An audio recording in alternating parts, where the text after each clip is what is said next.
Evers, November 11th, 1918. Pete Best in the cave. 42nd parallel. 5440, your fight.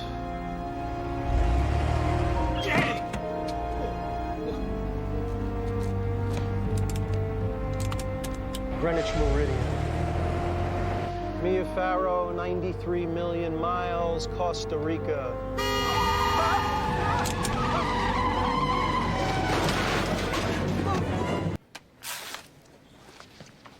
Can't you hurry it up some? Look, it doesn't matter how fast I do my work. We still have to wait for your x-rays to come back. Nothing's broken. Well, you can't know that. I know everything. That's where I know you from. No one knows everything. Nah, this is Saul Singer from Through the Roof, the game show. Oh, I've been meaning to catch that show. For $500,000, Doc, how soon can I get out of here? Well, Dr. Travis is right. You know, it's a lot quicker to wait for those x-rays than it is to deal with complications later. What's the rush? That show is live. If I'm not at the studio in half an hour, I'm gonna lose my shot at 500 large. You mean they won't give you another chance? There are no second chances on Through the Roof. You know, Jesse, you're the attending physician, but I have an idea. And now, America's #1 game show, Through the Roof!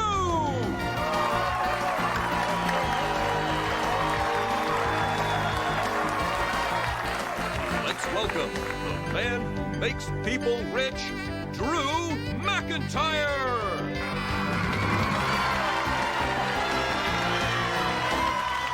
How high can you go?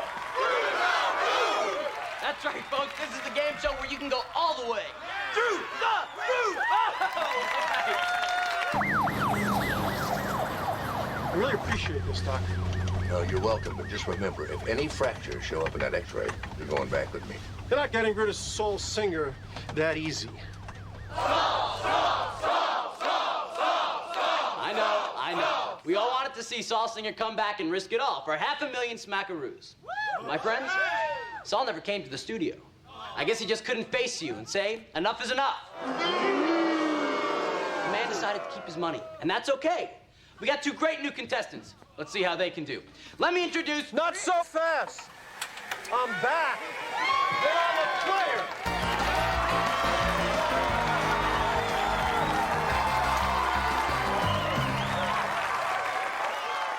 Saul, we thought you decided to take your money and run. Not a chance. The only reason I'm late is because I had a little traffic accident on the way over here. I got my doctor himself right here with me. Yes, that's right. We had to bring him in an ambulance. And they say doctors don't make house calls. All right, well, let's play Through the Roof! Where's my lucky jacket? Charmaine has it.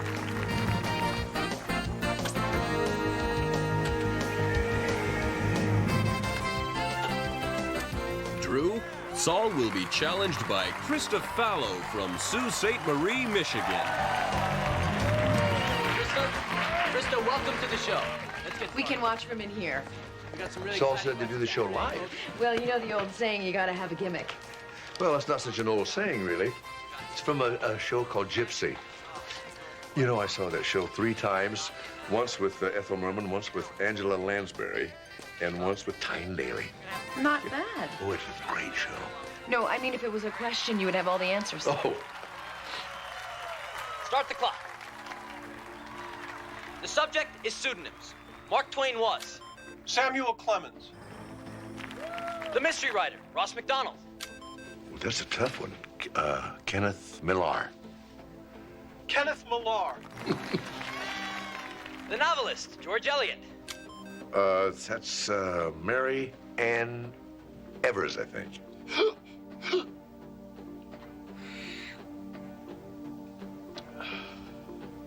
Mary Ann Evers. And Saul uses that asthma inhaler all the time? Only when he's nervous. Oh, he's killing us.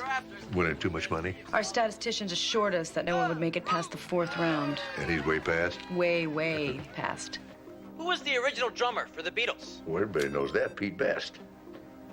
Pete Best. You know, you really should try out for the show. Oh, who wants to see a know-it-all doctor? I think you'd be very sympathetic. They don't know it, but there's just 35 seconds left on the clock. Contestants, we're back. The subject is the Great War. Who was assassinated in what city to provoke the First World War?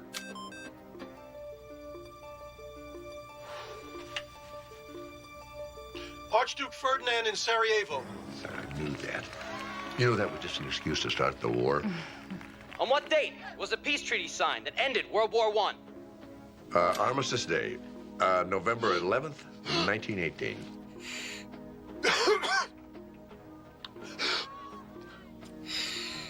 You know, he's using that thing way too much. You could save him from himself. Play against him, you'd win. Anytime now, Saul. Saul, we're running out of time. November 11th, 1918. Right again. Next question. What was the international organization that brought together two opposing factions which... Ladies and gentlemen, that's the final buzzer. He's done it again. Get him out of the booth.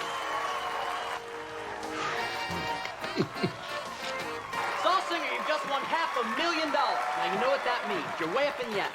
From here on out, each round is worth $100,000. Let's play, Drew. Whoa! Hold those runaway horses there, Saul. Let's think about this for a minute.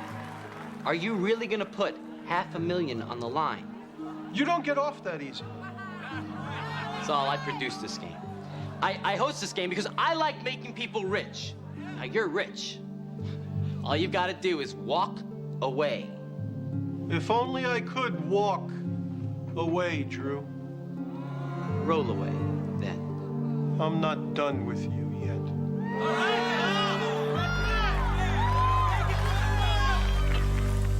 Excuse me. Stop. Hello? Excuse me.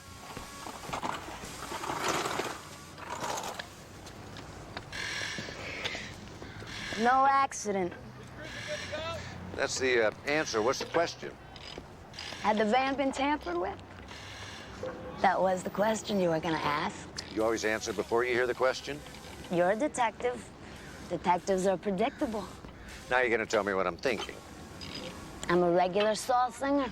Hey, you ever notice how first he buzzes in, then he thinks about the question? That's how he wins. You studying to be a contestant? What's the matter? You think grease monkeys aren't smart? I never said that. And don't tell me that's what I was thinking. On top of which, it does not take a genius to compete. I mean, all they do is test you for how many useless pieces of trivia you got stuck in your head. I agree with you. Now, can we talk about Saul Singer's breaks and not his performance? Okay. All right. The way the modification works is this. The hand control is wired to the accelerator and the brakes. This is done for paraplegics, amputees, MS victims. Got it. Only in this case, the center rod was loosened. Loosened, not severed. No. If it was severed, he would have never made it out of his driveway. The way this baby was rigged, Saul would have never known what was wrong till he was cruising at full speed. So someone wanted him to crash. And he is right. If I was a detective, which I'm not, I'd ask Saul Singer who it was who didn't want him to get wherever it was he wanted to go. Answer, the network. I'm gonna break the bank. That may not be a joke. Aren't these shows supposed to be cheap entertainment? They're also supposed to get ratings. I'm a celebrity, Lieutenant. A certified cerebral geek. Thanks to me, the show is #1. Forgive me for asking, but how did you end up paralyzed? I can't answer that question. Why not? Because I don't know what happened. I was up in Franklin Canyon trying to list the red-breasted canyon warbler. Is that what we're hearing now? He's a waterfowl from the Morro Bay estuary, taped back in December of '96, when I still had legs. And Franklin Canyon? I'd set up my tape recorder. I was crossing the road on the way back to my car. Next thing I knew, lying in the hospital, paralyzed from the waist down. I'm sorry. According to the police, the driver of the car wasn't. What was his story? He didn't stick around to tell one. As best they can reconstruct it, the son of a bitch hit me, took off, left me to be found by a park ranger 6 hours later. That's terrible. Terrible. You want to know what's terrible? If I'd have made it to the hospital right away, there's a good chance I'd be walking today. You know, these two accidents may well be related. I don't believe so. Why not? Because that was over a year ago. Why would anybody wait a year to try to kill me? Besides, I saw the police reports. They did a thorough investigation. LAPD came up as empty as me.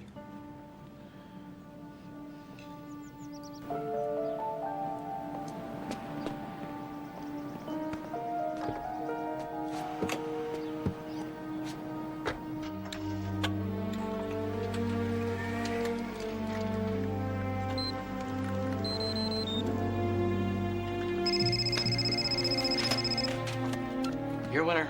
It's your favorite contestant. Jesus, are you out of your mind? You know better than to be calling me on my cell. We're playing a dangerous enough game as this is. Do you want to end up in jail? Oh, it's not my jail time you should be worried about. The police were here, telling me what happened to my van. God, when is enough with you? When I say so. All right, you know what, Saul? Just give me a number.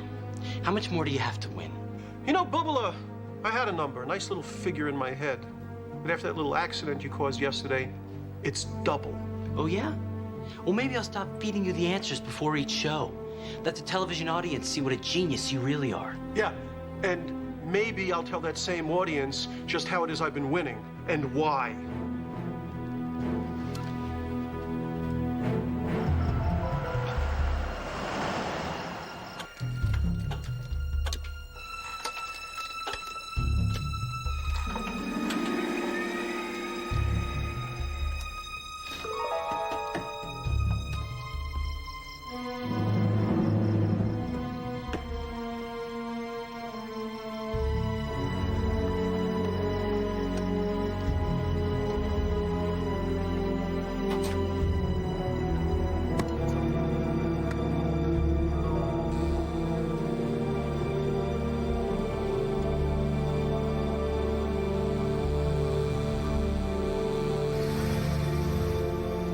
I can't believe that you turned down through the roof. I would probably blow the first question. Were you kidding? I don't know. I sure wouldn't want to play against Saul Singer.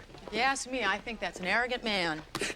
He's smart. There's nothing wrong with being smart. Smart? He's risking $500,000. You sound so smart to me. Guys, just watch. Sal's gonna go all the way to $1 million. 5 more rounds to go. Five Will more Saul rounds? Singer I don't break? think so. I know what I'd do. Yeah, quit. Yeah, while I'm ahead. Yeah, Sal is no quitter. He's got guts. What popular actor named himself after a popular actress who named herself after a famous comedian?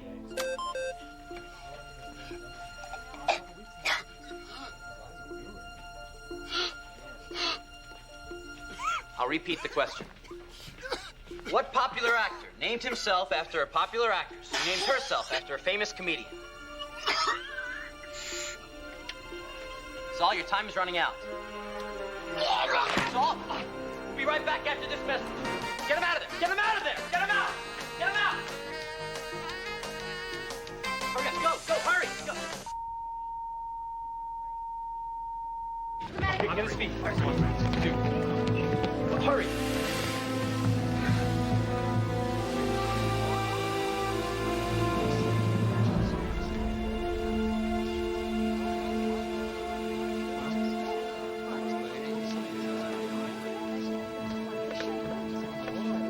He's dead.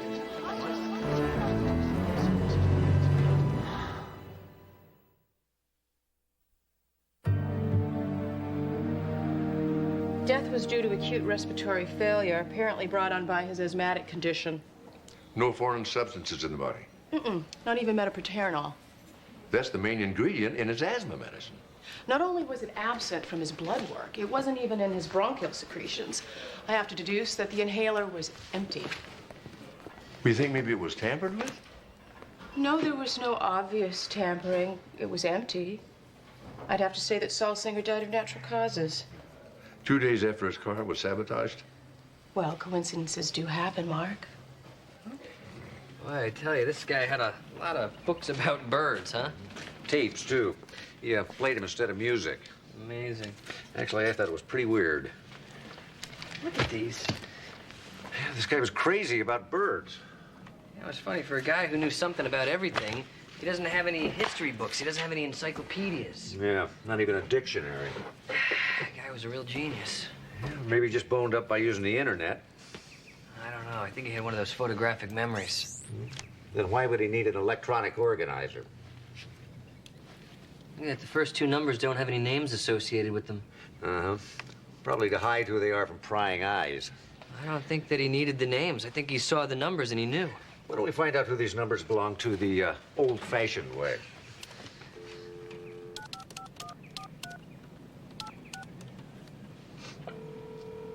You've reached Valleybrook Investments. Enter your PIN number.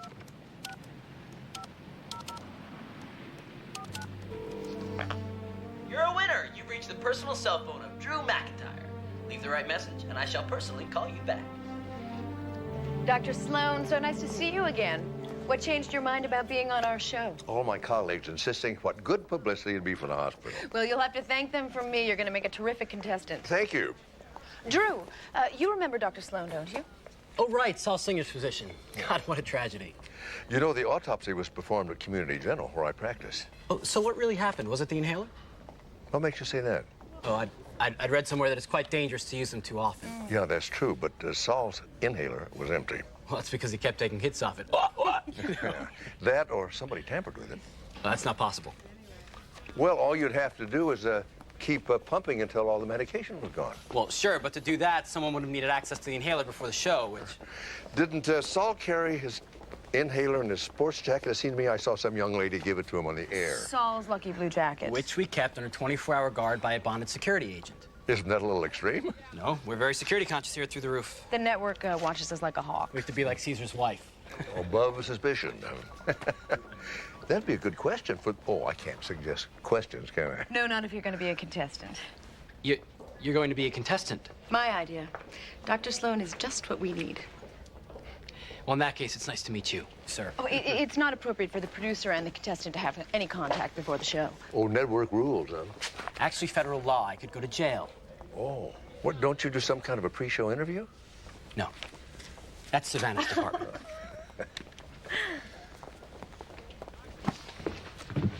Drew, you know, Saul was absolutely positive that the car that hit him did so by accident. Oh, he said that in the autopsy, did he? No, actually, he told my son, who was the police detective who investigated Saul's second accident. And he was a little bit surprised. He thinks there's a connection between the two incidents. Savannah, did you know Dr. Sloan's son was investigating Saul's death? Oh, I didn't disqualify myself. No, not at all. Your connection is with Mr. Singer, not the show. No, Savannah will test you, Doctor. Just like any other contestant. You'd be surprised how few professionals make the first cut.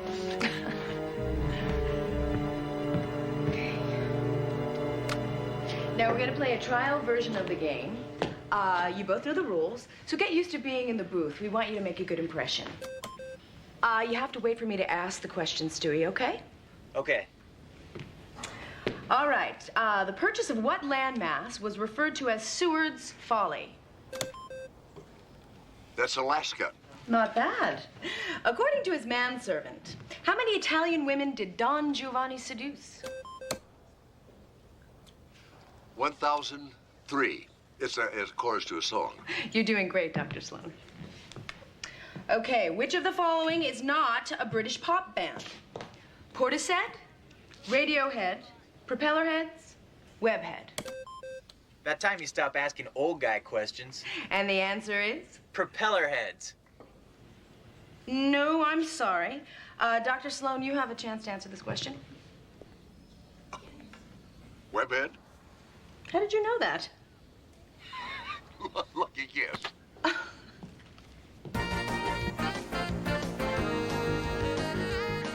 Ladies and gentlemen, and now, here's your host for Through the Roof, Drew McIntyre!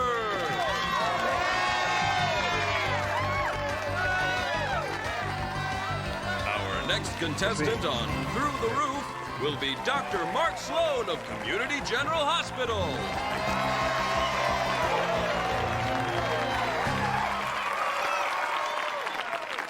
Dr. Sloan, I'm afraid you haven't been entirely forthcoming with us. No, I think I've been completely truthful. Well, perhaps a trifle overly modest then. My associate just informed me. You're not only a doctor, but you're also a police consultant. Oh, no, that's just something I do from time to time. You're not going to believe this, folks. In fact, I had a hard time believing this. This man has solved over now what is it? 150 murders. Wow! Thank you. I wouldn't say solved. I would say helped out a little. Now, you wouldn't happen to be hot on the trail of a killer right now, would you, Doc? Well, you never know. And you never do know what we're going to be asking you. So, Dr. Mark Sloan, let's play. Through the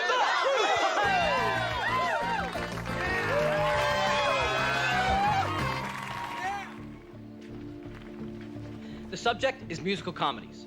What real-life incident inspired the musical Bye Bye Birdie? Elvis Presley being inducted into the U.S. Army. I always liked that show. Let's see if you like this one. What's the night rental on the Biltmore Garage? $1,000. Or like they said in Guys and Dolls, $1,000. Right you are. Okay, folks. Now our contestants don't know this, but they're tied. And time is running out. This could be the $50,000 question. All right, contestants, we're back. What was the phone number of Judy Holliday's love interest in Bells Are Ringing?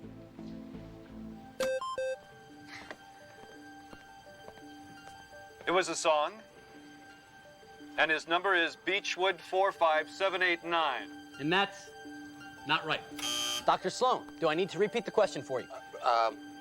I'm in love with a man, Plaza O4433. And he sings.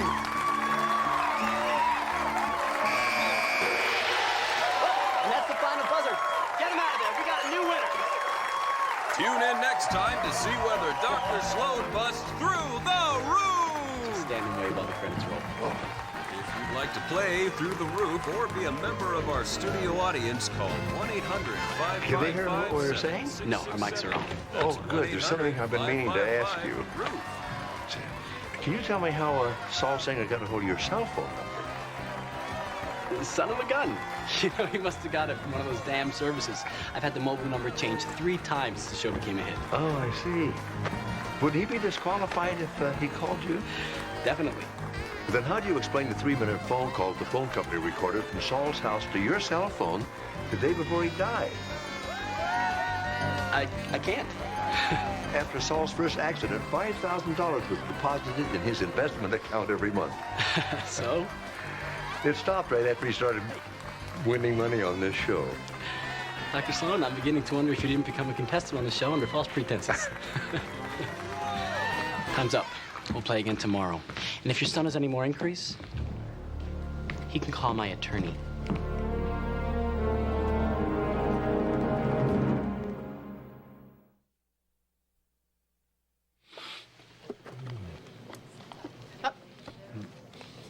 Here you go. Did I look as nervous as I felt up there? Oh, Mark, you were fantastic. I tell you one thing, I know why Saul was mopping his brow. It's hot in that booth. Well, don't they have any type of ventilation? Well, yeah, they do, but they turn it on and off all through the show. There's still one thing that I don't understand. How did Drew know that Saul would have an attack? That's because you don't watch the show, Steve. For a guy who knew all the answers, Saul was pretty nervous. It was part of his charm. You know, stress can be a real trigger for asthma. You know, I have a question. If Saul's inhaler was in his jacket pocket, and his jacket was under such tight security, how did Drew empty the medication? If I knew the answer to that one, I would stop playing this dumb game and get on with my life. And win fewer dollars. I hate to make things more difficult than they already are, but I did talk to the detectives that did the investigation on that hit and run in Franklin Canyon. Yeah? Well, all the skid marks show indications of a drunk driver. Now, whoever paralyzed Saul may have become a criminal after the fact, but it was not an intentional act. Lieutenant Sloan, I'm Sarah Finch, the Biscuit Lady. Birders of Southern California. Oh, right. Yes, thanks for coming in. Please, sit down. I take it you knew Saul Singer. Oh, every birder knew Saul. His field recordings are the single greatest collection of bird songs in the western United States. I was hoping you came across them in his closet. As a matter of fact, I did. That's a relief. You have to ask, how did you know he kept those tapes in his closet? Saul wasn't just my vice chair. He was my fiancé. Before the accident, that is. Only 2 things in the world mattered to Saul. Those field recordings and intimate matters.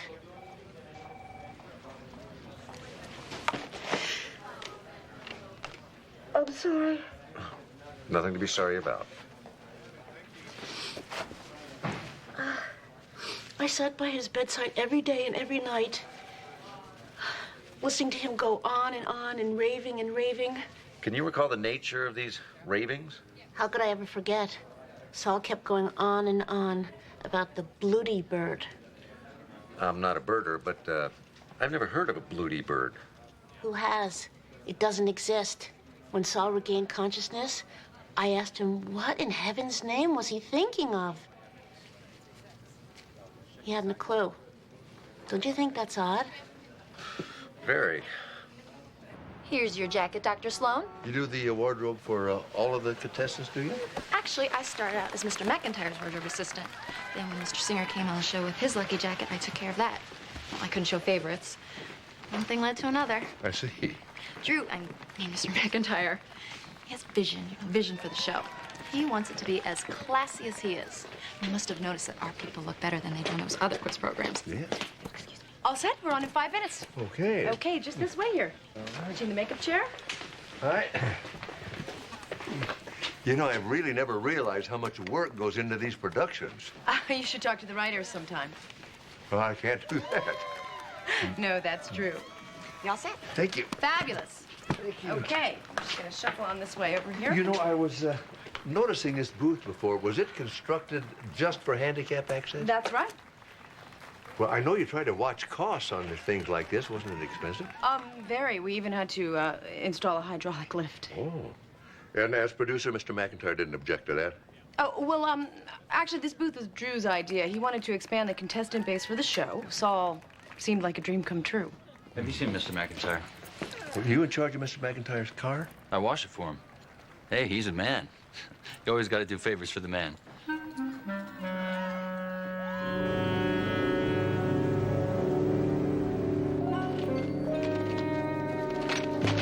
I had always believed in the competency of the Los Angeles Police Department. What's wrong? Those tapes are blank.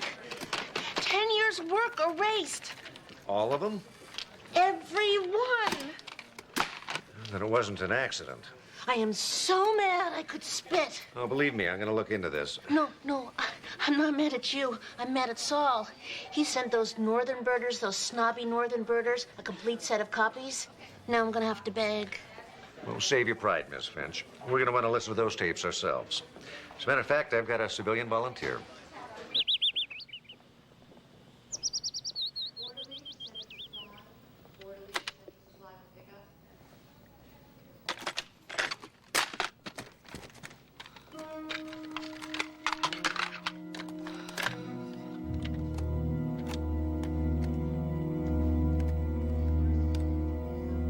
Tape 56, the Biscuits sent the knock bees. That would be the Northern California birders? Yeah, they sent everything except for tape 56, so I checked the originals from Saul's house. I thought those were all blank. Erased, but the tape was still there. Tape 56 was recorded in Franklin Canyon on July 16th, 1998. July 16th. Wasn't that the night of Saul's first accident? Exactly. Hey, Mark! Hey, boss. Dr. Sloan. Dr. Sloan. Right.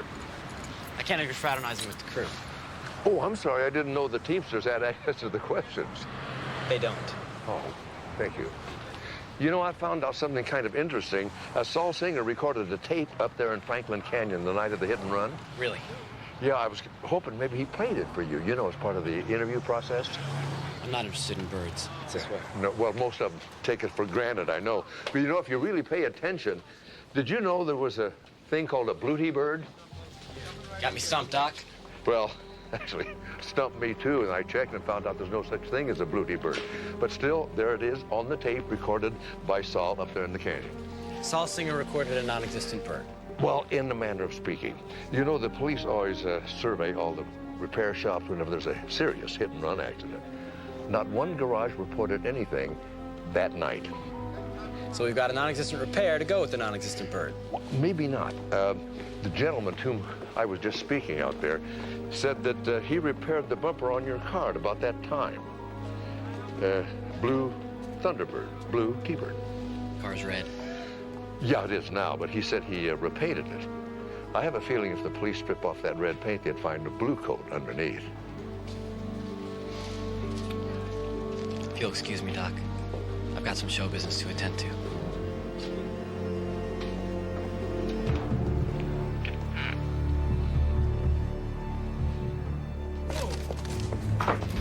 What kind of writers are you? They are killing us out there, killing us. First Saul Singer and now Dr. Sloan. I mean, what is the matter with you people? This is supposed to be a cheap show. Nobody is supposed to get past the 4th round. Nobody. I want harder questions. Can your little minds begin to comprehend that? Harder questions. Thank you. Morons.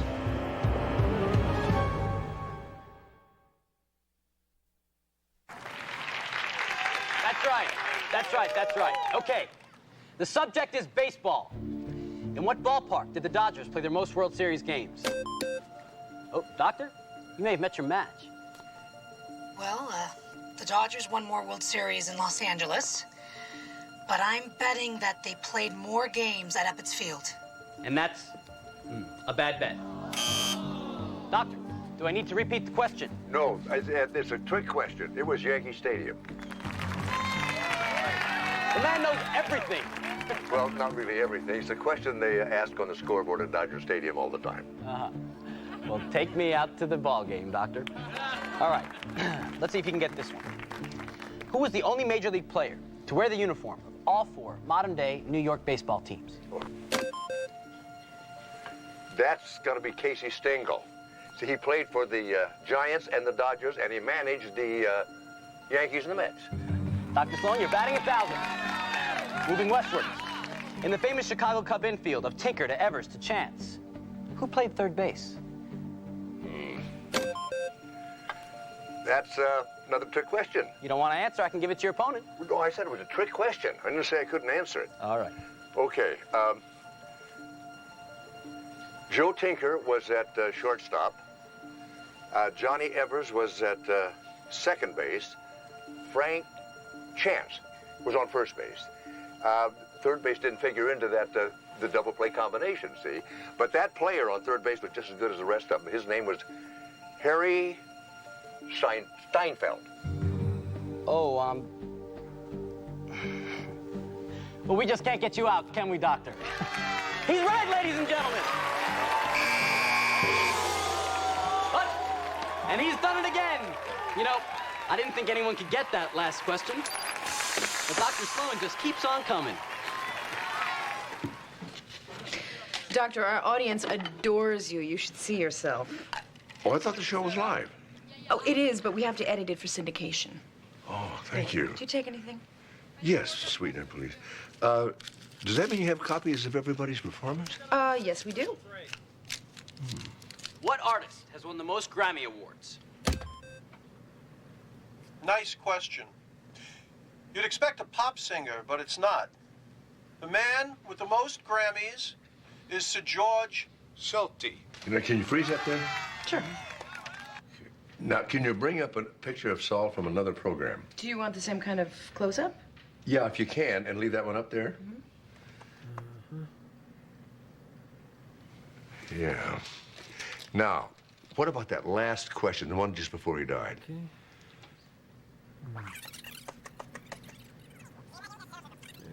What popular actor named himself after a popular actress who named herself after a famous comedian? Yeah, right there.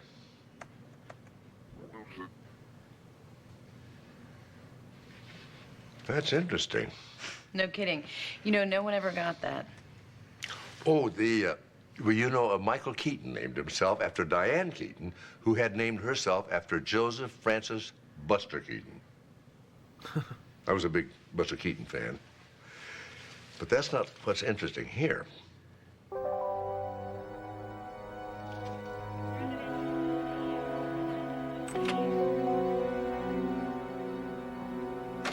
Man, do you still have the evidence bag with Saul Singer's clothes in it?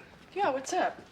Well, my dad said he always had a pocket handkerchief with him when he appeared in a program. Right, well, I checked all of his clothing for foreign substances, but I didn't see any handkerchief. Well, maybe it got stuffed down inside the breast pocket. I don't think so. Why not? Because this breast pocket has been sewn shut. Doctor, you may be winning a lot of money, but I think you are great for the show. Well, thank you.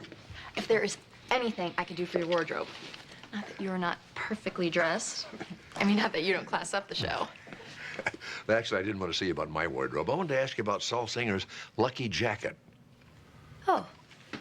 You know, I watched all the shows that Saul was on, and in all but the last one, he had a pocket handkerchief. Oh. But the one he was wearing the night he died, this pocket was sewn shut. Oh. It wasn't the same jacket, was it? I feel so guilty. About what? You're right, that wasn't Saul's lucky jacket. Somebody sneak past the guards and switch it? Oh, no. Is that what you think? Oh, no, not at all. We had an accident. What kind of an accident? Oh, the sprinkler system in the wardrobe room went off somehow, and Saul's jacket was ruined. It shrank 3 sizes. What'd you do about it? I went right to Drew. He told me to go out and buy another jacket, you know, identical like. Drew swore that Saul would never know the difference, but I knew. I knew it wasn't the lucky jacket. Don't you see? Why don't you tell me? I thought that unfortunate man was gonna lose. You know, go home without any money. He'd never know that he lost because he wasn't wearing the really lucky jacket. I just never thought that new jacket would be so unlucky he would die in it. Well, I don't think it was the jacket that killed him, Charmaine. He went from the guy with all the answers to dead. I call that really bad luck. Well, one more question. What about the inhaler? Oh, that was the right inhaler, all right. Drew gave it to me himself. I put it in the new jacket before I gave it to Saul.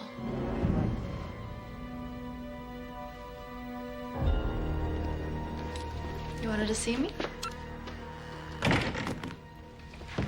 Need your wardrobe rearranged? You told him about the jacket, didn't you? Dr. Sloan? He told me. I was embarrassed at first, but, you know, I think it did me good to finally talk. Yeah? Well, you didn't do the show any good. Oh, no. Dr. Sloan said that jacket had nothing to do with Saul's death. He was only interested in the inhaler. Thank you, Charmaine. You can go now. That's a first. Yeah. I've got some very important business to attend to.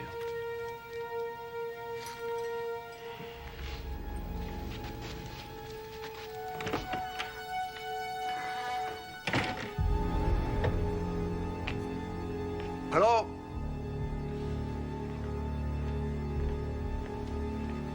Hello? Anybody here? Over here, Dr. Sloan.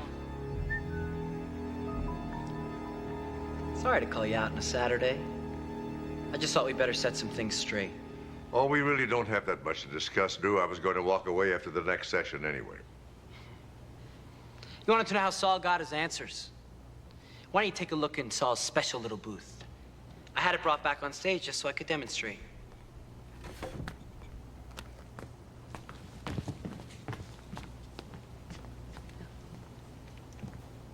Oh, and pay particular attention to the video screen. Where you show the contestants the questions. That's how you did it.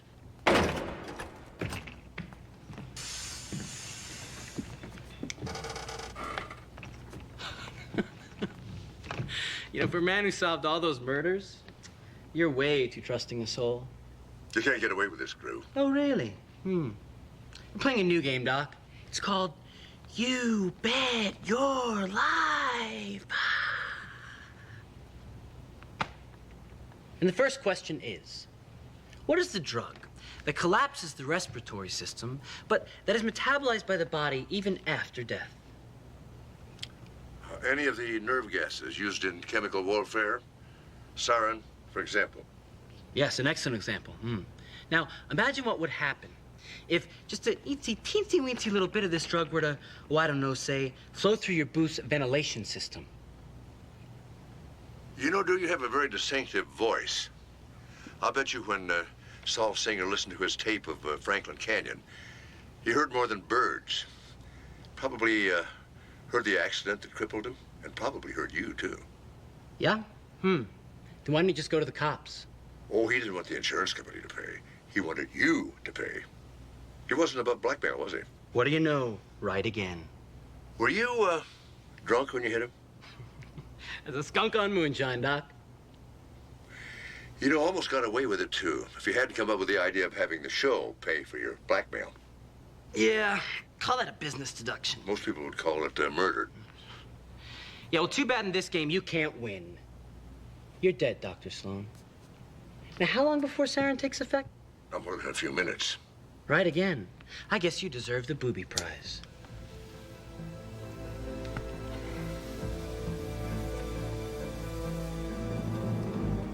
I just want you to tell me how you killed Saul.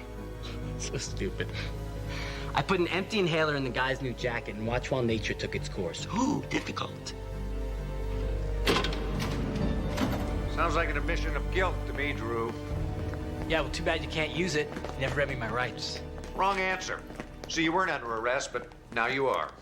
My father's not entirely trusting. We checked out the ventilation system before you arrived. That was a very unlucky jacket, Charmaine. Intentionally unlucky jacket.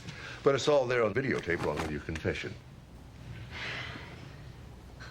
I guess this is the end of Through the Roof. I'm not so sure about that.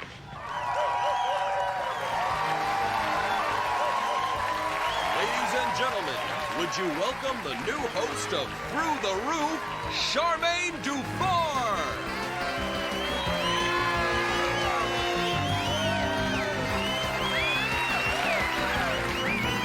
Is this a great country or what? So sweet. I am so excited. You know, we've had some real tragedy on the show, but that is all behind us. And the reason it is because of this really terrific man, our defending champion, Dr. Mark Sloan. Come on out here.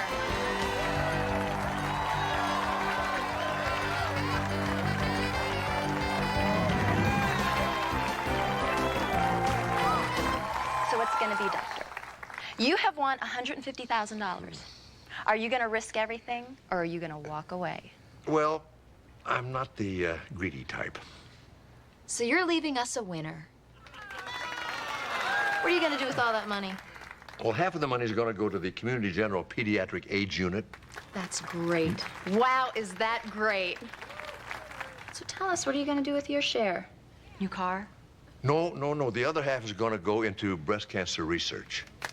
That's the best answer I've ever heard. Isn't he the most darling thing you've ever laid eyes on?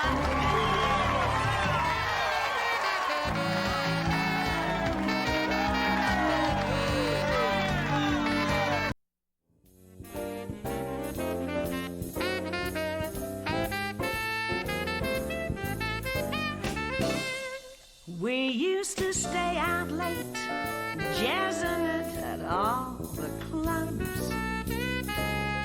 Now you're in bed by 8, yawning that you're tired and weary. Well, bye-bye, dearie. You were once exciting, now you're deja vu. That is why I'm writing this one song to you. That was great. Half hour, guys. Cappuccino's on me. Danielle, you want anything? No, thanks. Don't be long.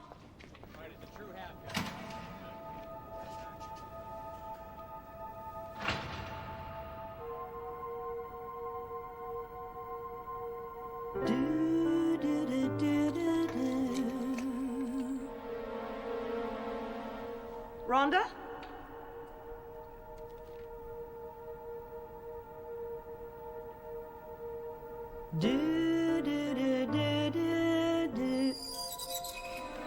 Guys? Who's there? Is anyone there?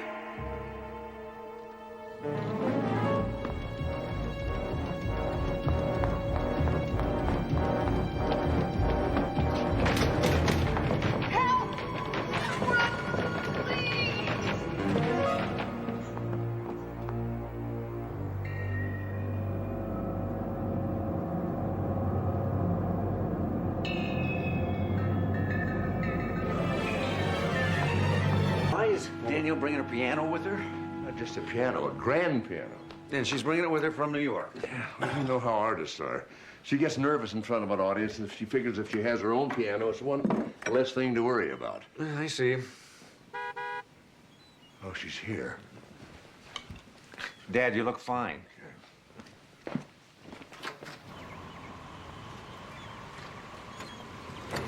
Hey. Mark! Hi, beautiful. I am so glad to see you. Stephen, put one right there. Mwah. Hey, I saw your reviews from New York. They were outstanding. Who'd have thunk it? About you, we always knew about you. Did my piano arrive yet? Not yet. They promised me it would get here before I did. Oh, I'm sorry. Mrs. Curry, you're one of my patients. Her blood work's back, and I've got to check it out right away. Oh, here it is. Steve? Yeah, Dad, I'll get Danielle settled in and see to the piano. You go. I'll see you later. Okay. I feel like I'm home. You are home. Mwah.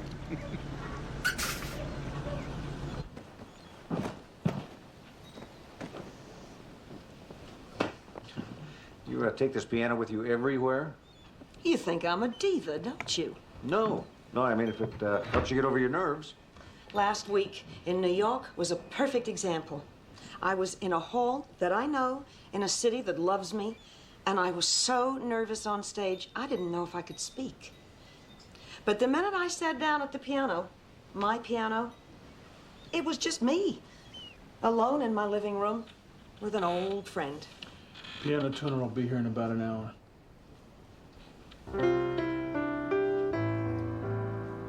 Oh, sounds like she survived the trip. Dad says you're going to record a new album. All new songs? Mm-hmm. Tell me what you think of this one. This'll be the last time I say this to you. Wasn't that I'm on your sick of your- second album?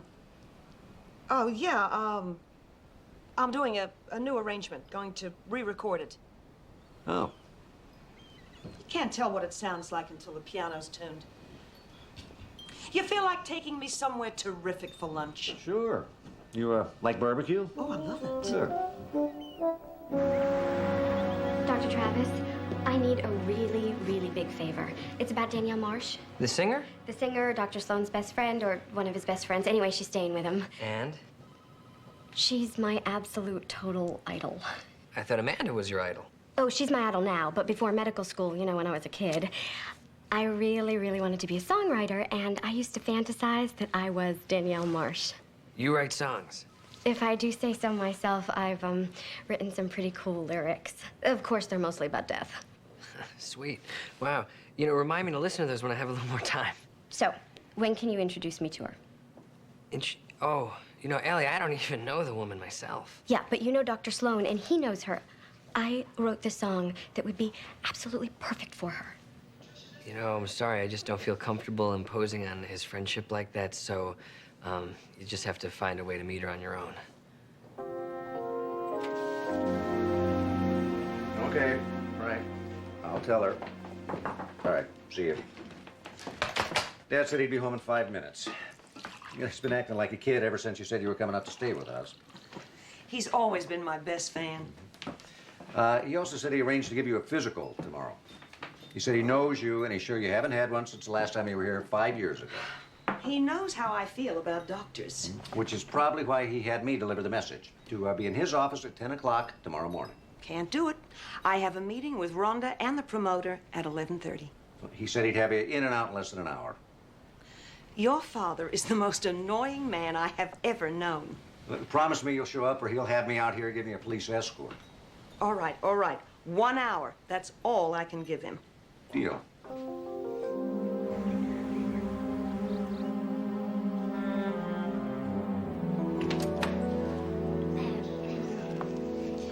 Miss Marsh, I'm Ellie Rose, third-year medical student, pathology rotation.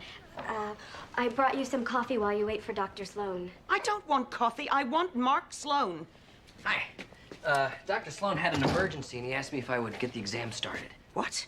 I'm Jesse Travis. Have you actually graduated from medical school yet? Oh, no. My mom just dropped me off here for some after-school daycare, and Dr. Sloan lets us play with the shiny instruments. A physician stand-up comic. I'm out of here. No, actually, I'm sorry. You know, he'll be back in a couple of seconds. I'm just gonna take your vitals. I'm gonna listen to your heart and lungs, and then we're gonna draw a little blood, okay? Young man, I would no sooner let you touch me than a psychic healer from the Philippines. Miss Marsh. Don't speak. Look, I know. Don't argue. Just open the door.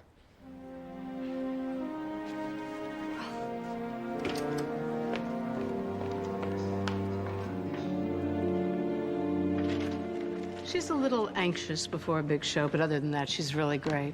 I'll have her eating out of my hand. I'd watch my fingers if I were you. Danielle Marsh, your promoter, Larry Larson. A pleasure. Fabulous place you've booked us into. It is a historic old house. Larry says we've already sold out. I wanted to ask you if you'd consider adding another show. You expect me to come back to this rat hole for a third night? So you've taken the tour. Is there a problem? The problem, Mr. Larson, is that you have no respect for me.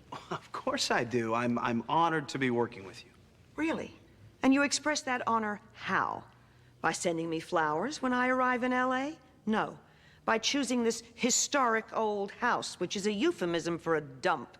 You don't even clean the dressing room before I arrive. I offered to get you a 12-foot grand. I don't need another piano, Mr. Larson. I have a piano. What I need is a clean dressing room. Danielle, let me handle this. Something has to be done about the dressing room, or there won't be a show.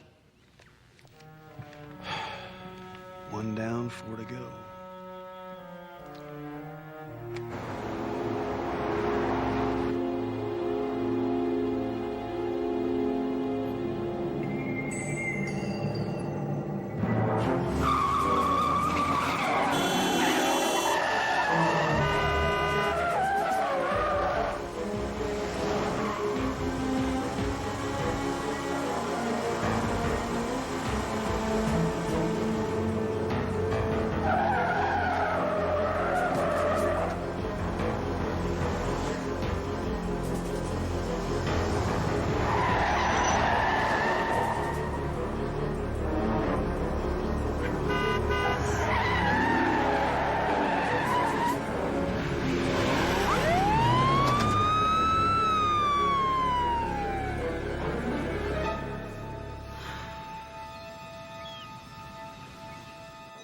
No, wait, I think this is her now. Yeah, thanks. Danielle, I am so sorry I missed you at the hospital. Oh, what a day. Are you all right? Nobody knew where you went. I don't understand the people in the music business anymore. You saw your promoter. I don't know who these people are or why they're in the business. They don't care about the music. They don't care about the show. All they care about is the money. The world has changed. The music's changed. Not for everybody. Not for me.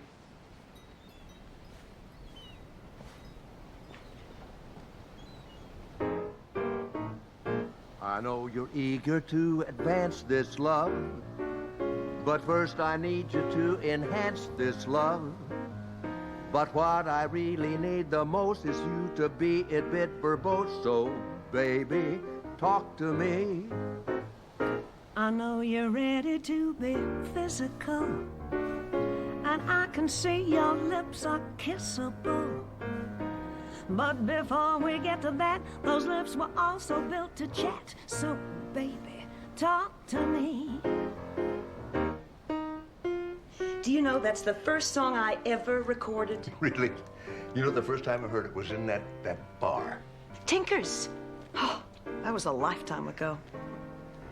I can't believe you know that song. Tell me that you love the way I walk and all the other kinds of pillow talk. So if you're ready to rehearse, hold me tight and let's converse. Oh, baby, talk to me.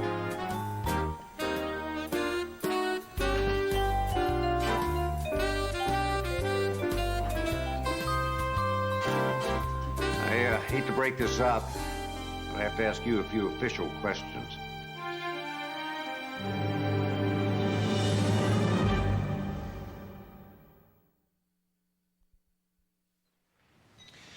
When you gave this address at the scene, the police report got kicked over to me. What scene? What happened? Thank you. Actually, I'm kind of relieved you found out. Why is that? Because the more I think about it, the more I worry. About what? Will somebody tell me what's happening? I was chased by a man in a red car this afternoon. Why didn't you tell me? I didn't want to worry you. I told the police. Did you see the license number on the car? No. How about the man? What did he look like? Oh, I don't know, maybe 35 or 40, salt and pepper hair. It was the same man who chased me in the theater in New York. You've seen him before? Why didn't you tell the officer that? Because a story like this winds up in the newspapers and brings out every weirdo in town. I don't need that. I guess I was hoping it was a fan, somebody harmless. Danielle, if somebody chased you in New York and followed you all the way to California, I wouldn't call it harmless. I was afraid you'd say that. If you've got an hour, why don't you come with me and talk to a sketch artist? And maybe we'll get lucky and find this guy. I've got a board meeting. I'll see you two back here at dinner.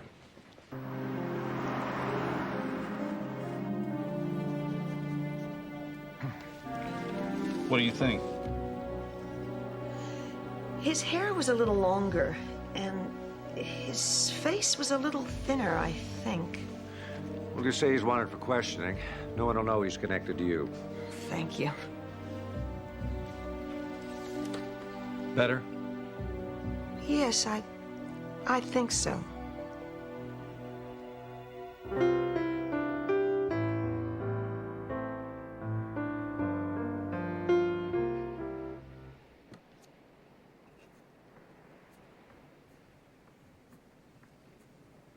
I'm sorry. I didn't hear you come in.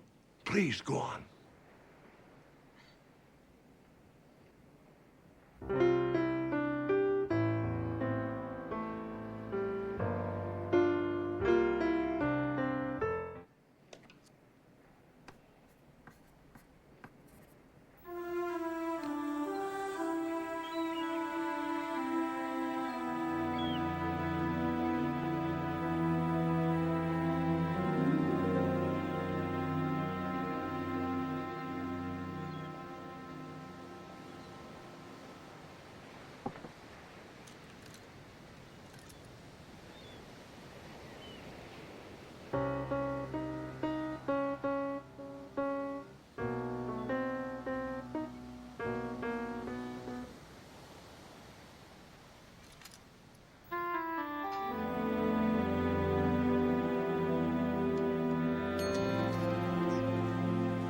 Jesse, wait up.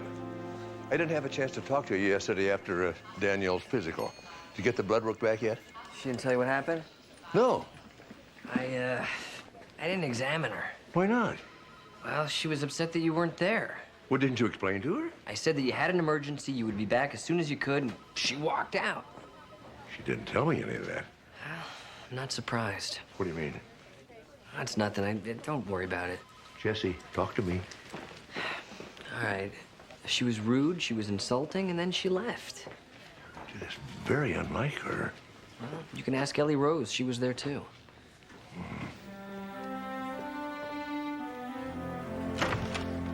Hi. Dr. Sloan asked me to drop these files by the house. Thank you. Oh, I'm Ellie Rose. We met yesterday at the hospital. I brought you some coffee. Oh, of course. Come in. I heard you playing. It was very beautiful. That was from your second album, wasn't it? Yes. Do you mind if I stay and listen to you for a few minutes? Please. Sit down.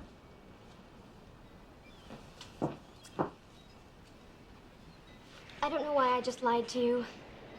Dr. Sloan didn't send me down here with those papers. He doesn't even know that I'm here. When he finds out, he's probably going to be furious with me, and Dr. Travis will probably kill me. I have been a fan of yours since I was a kid. I mean, you were my idol. You inspired me to play the piano and to write songs. I memorized all of your albums, even the double album. You're kidding. The one that only sold in Europe? My mom bought it for me for my 16th birthday. I played it so many times I wore it out. I don't want to cry anymore. And so there I was at work today singing the song that I wrote, and then the next thing I know, I'm standing on Dr. Sloan's doorstep ringing the bell. I just had to meet you. I wanted to talk to you about writing songs, and I wanted to play this song that I wrote for you. It would be absolutely perfect for you. Oh, Ellie. You just think I'm a crazy groupie. No, not at all. I was just remembering what it was like to have a dream and follow it with all my heart. I kind of gave up that dream for medical school. Oh, I don't know. You're here. That tells me a lot. Go ahead. Let's hear it.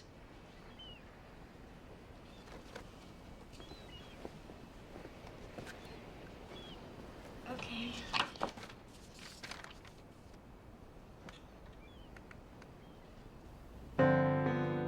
You're more than just my friend. You give me strength inside. I know at times I tend to swim against the tide, but you're always on my side. I count on you, you count on me. Who knows what lies ahead? What would we do if our paths should split?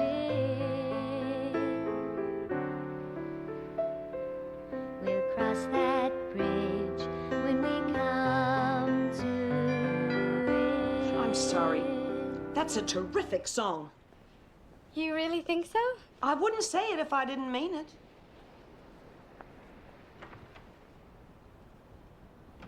John, I want you to meet... I'm sorry. What was your name again? Ellie Rose. Hi. Hi. Ellie, would you excuse me? John and I have some business we need to discuss. But you haven't heard the whole song.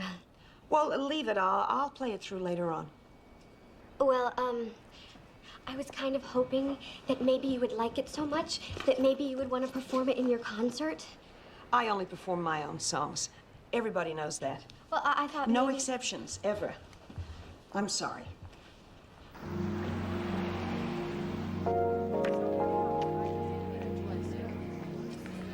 Mrs. Courier's files.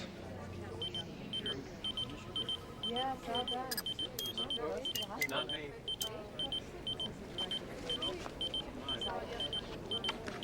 Oh, sorry.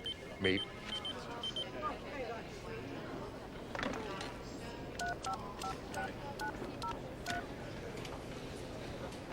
Steve, something wrong? Dad, we have a problem. I'm really worried about Danielle.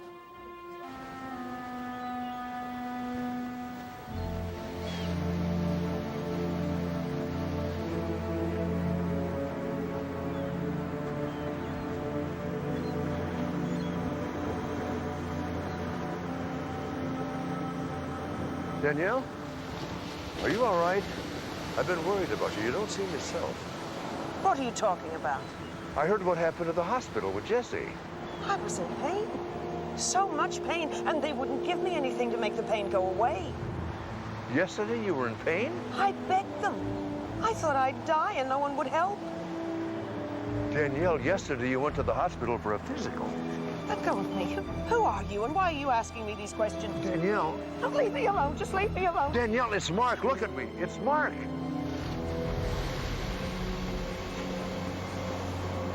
Mark? Yes.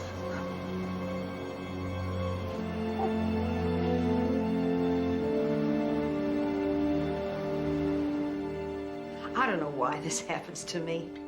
I get so nervous, it's like I don't know where I am. The concert in New York, it was the first time I was on stage in 6 years. And before the show, I was a mess. I was seeing things and hearing things. It's just happening again. It's just nerves, that's all it is. I'm just stressed out.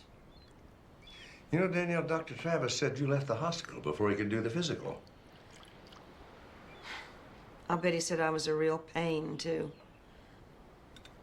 Look, I hadn't met my promoter yet. I hadn't seen the concert hall yet. I was nervous. I know that's no excuse. You know the song you were writing last night? This morning I tried to play some of the notes you'd written down. And you couldn't read it? I have my own kind of shorthand. Nobody can read my music.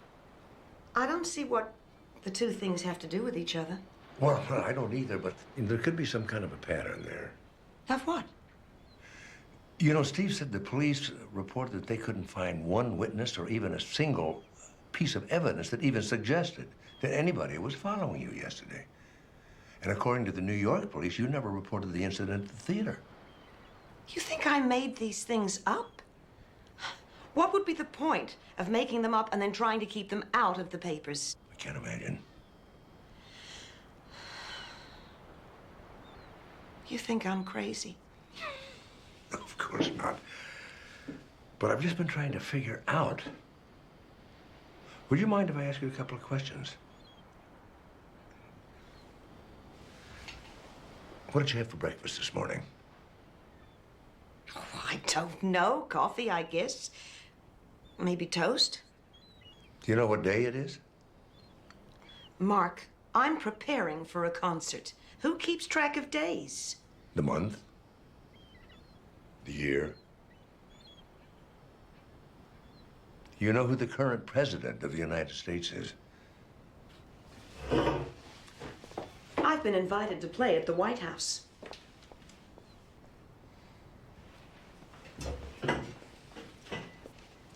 I was thinking of playing this song. I wrote it this afternoon.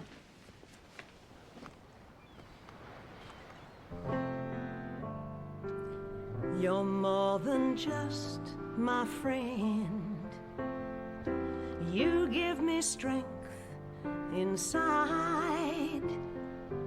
I know at times I tend to swim against the tide, but you're always on my side.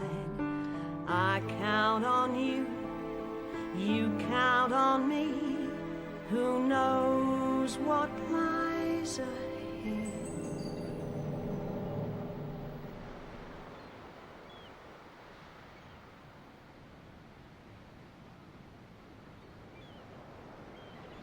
I count on you, you count on me.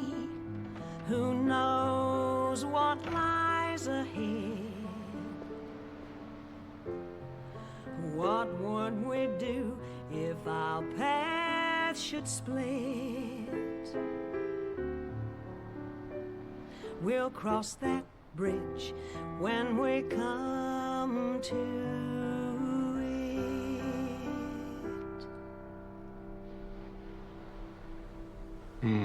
Beautiful. I bet that'll be a big hit. Now, can you tell me who the president is? Why are you treating me like an idiot? I thought you were my friend.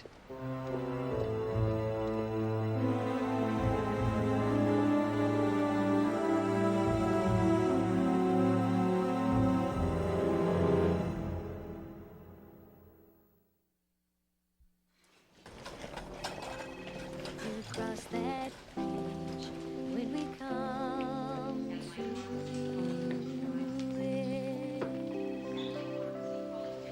Hey, play that again. You're more than just. Isn't it Danielle's song? Everyone thinks it's perfect for her. Yeah, Ellie wrote it. Maybe you can get Danielle to listen to it. I think she already has.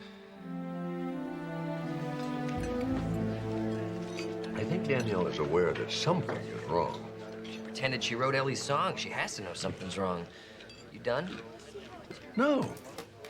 You talking about Alzheimer's disease? Yeah, it could be. It seems like the early stages of it. Big mood swings. And the other day at the beach, she appeared to go back to another time and place. Just gonna have a little bit. Will you stop? You know, if you didn't eat so fast, you wouldn't be so hungry. Well, if she imagined being followed downtown and chased in New York, would that be consistent with Alzheimer's? Could be. Could also be transient ischemic attacks. Yeah, there's a series of small temporary strokes. She should be evaluated for that. Have you spoken to her? Yeah, I tried to. I asked her a few simple questions trying to test her short-term memory. And I guess she thought I was patronizing her because she just left the room. Look, I was going to save this till later, but you go ahead and eat it. No, I don't want. Nah, it's fine. I want it. No, please, go ahead. Take it. If you're not gonna eat it, you know, someone should. Hold that one.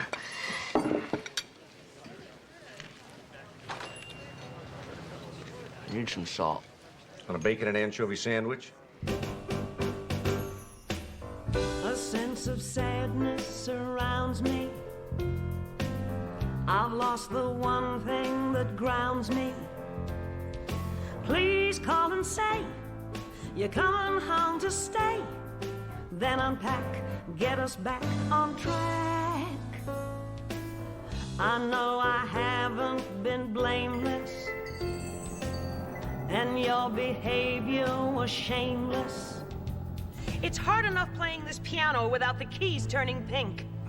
Just trying to give you some mood. I create the mood with the songs, Larry. I don't need any help. All right, cut the light. Yeah, we keep it pretty stark. Just some flowers on the piano, a spotlight on Danielle. That's about it. Little stagecraft never hurts. Now, why don't you let me worry about the show and you take care of the details, okay? Like paying this man for shipping my piano from New York. Or are you too busy working the lights to cut him a check? Danielle, are you okay? Are you sure you can get through this? Get through what? You're so on edge. Everything seems to set you off. I'm just worried about you. What is your problem? My problem is you can't finish a song.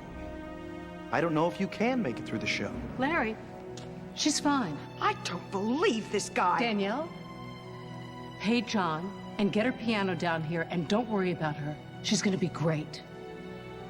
Don't leave until he pays you.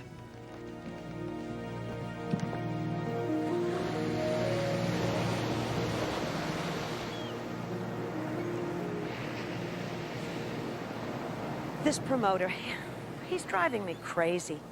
And I'm taking it out on everybody around me. I'm sorry I blew up yesterday. Oh, I think everybody understands the kind of pressure you're under. When Eric died, that couple of weeks I spent with you, I used to come up here a lot. Well, it was a tough time for you, I know. It's still tough. Not a day goes by I don't think about him. You know, next month, we'd have been married 23 years. When Eric got sick, he made me promise that I'd find another man and go on with my life. I haven't been able to. Maybe I never will. Do you still think of Catherine? Every day. Mark, yesterday, when you were asking me those questions, you think I'm going crazy, don't you? Of course not. Senile? Is that what you think? Well, what else could it be? Would it be any number of things? Such as? It could be transient ischemic attacks. The tiny blood clots that get in the artery going to the brain. It causes neurological damage, but the best thing is it's completely reversible. So I may not know who you are today, but tomorrow I might recognize you again. That's right. What else? Well, it could be depression. A long-term depression sometimes mimics Alzheimer's. But the thing is, once the depression lifts, the memory loss is gone. And there are all kinds of new medications for depression. And there are some tests that you can run that will tell us what it is? Oh, yes. I've been so worried. Maybe you're right. Maybe I'm just making a great big deal out of nothing. Get away from me.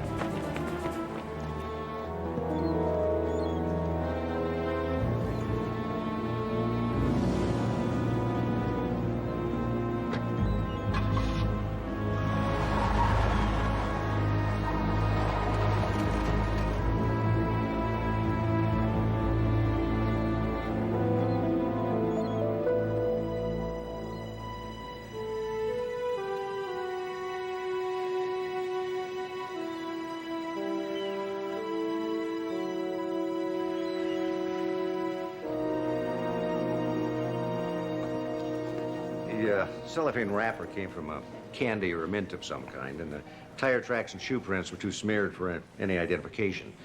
I owe you an apology. So do I. I was beginning to think the car chase downtown and the incident in New York never happened. You're forgiven.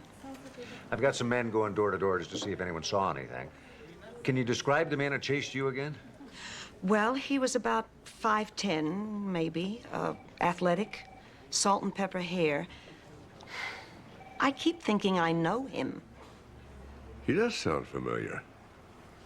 Oh, Mark, before we do the physical, there's a couple of people I need to see. Sure.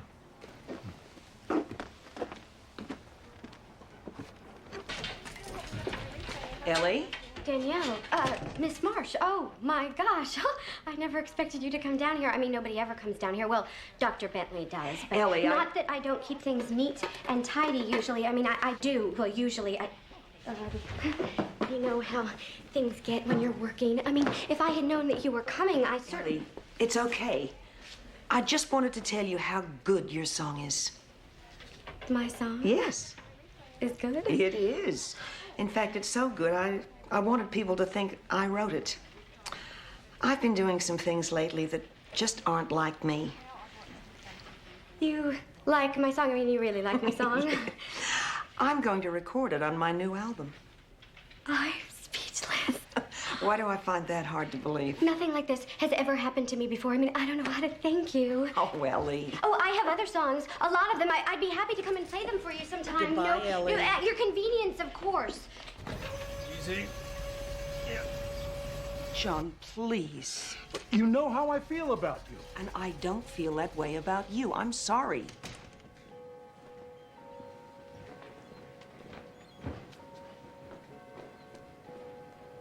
Just a little, You don't have to explain. He's been a good friend for a long time. He'll get over this. Okay, tell me. How did the tests come out? Oh, they'll call as soon as the results are in. I pulled some photographs that match your description of the man that was following you.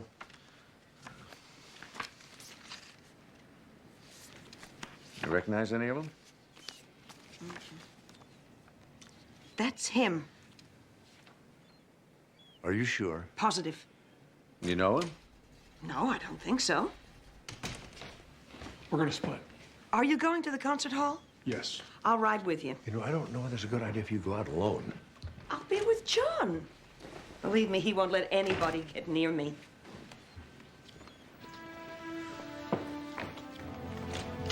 She picked the photo you gave me. Who is he? You met him a long time ago. That's Eric, Danielle's husband. Well, he's dead. He died 6 years ago.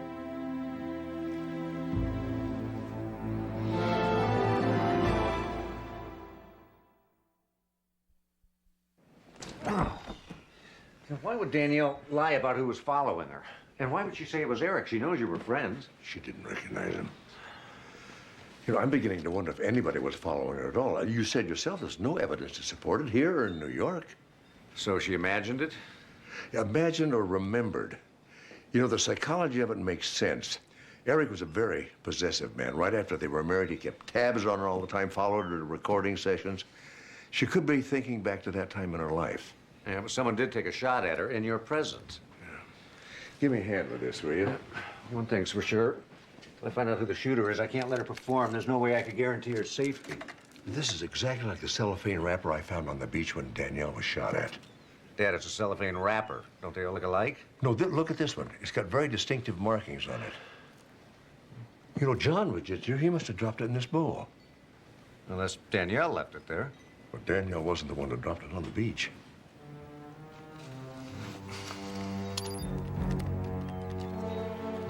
Yeah, this is Lieutenant Sloan, badge number 384. I need you to dispatch a patrol car to meet me at the LA Concert Hall. Right. I'm going with you. We got here within 5 minutes of your call, but the woman you're looking for, Danielle Marsh, was already gone. Any idea where she went? No. Where's Danielle? I already told them. She got upset when she was playing a song and she cut out. Where'd she go? You got me. You like candy, John? You left a wrapper at the house. What's this, a littering bust? Don't you think you guys are overreacting a little bit? You also left a wrapper on the hill when you took a shot at Danielle. never would have shot at her. Never would. Because you love her. Yeah, I do. She rejected you. Doesn't mean I'm gonna try and kill her. Oh, come on, that is twisted. I don't even own a gun.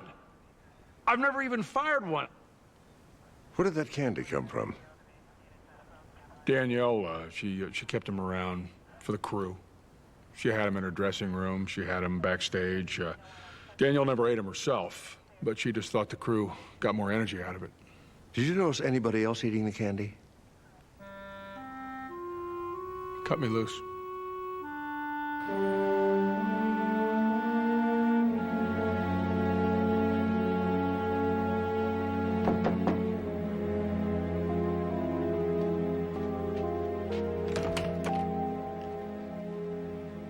Leaving before the concert?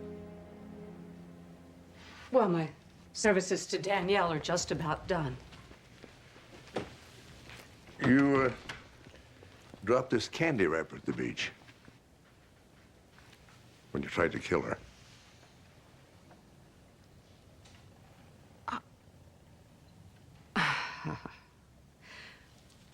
I didn't try to kill her. I tried to make it look like somebody was out to kill her. Why would you do something like that? She asked me to. She was scared. She knew you didn't believe her story, that someone was following her. She thought the press would get wind of it and make it sound like she was losing her mind. She came here today to ask me to try again, and this time not to miss. Why would you come to you?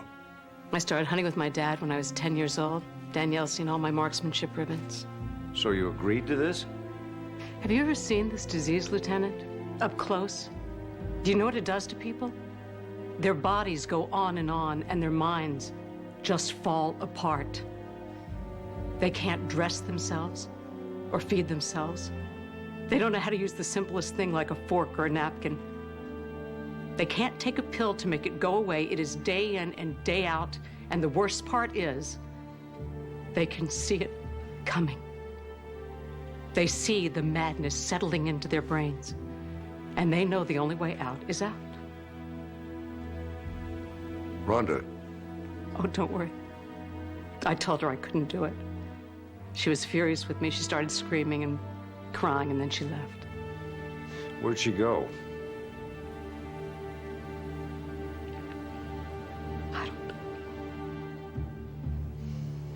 I can make a pretty good guess.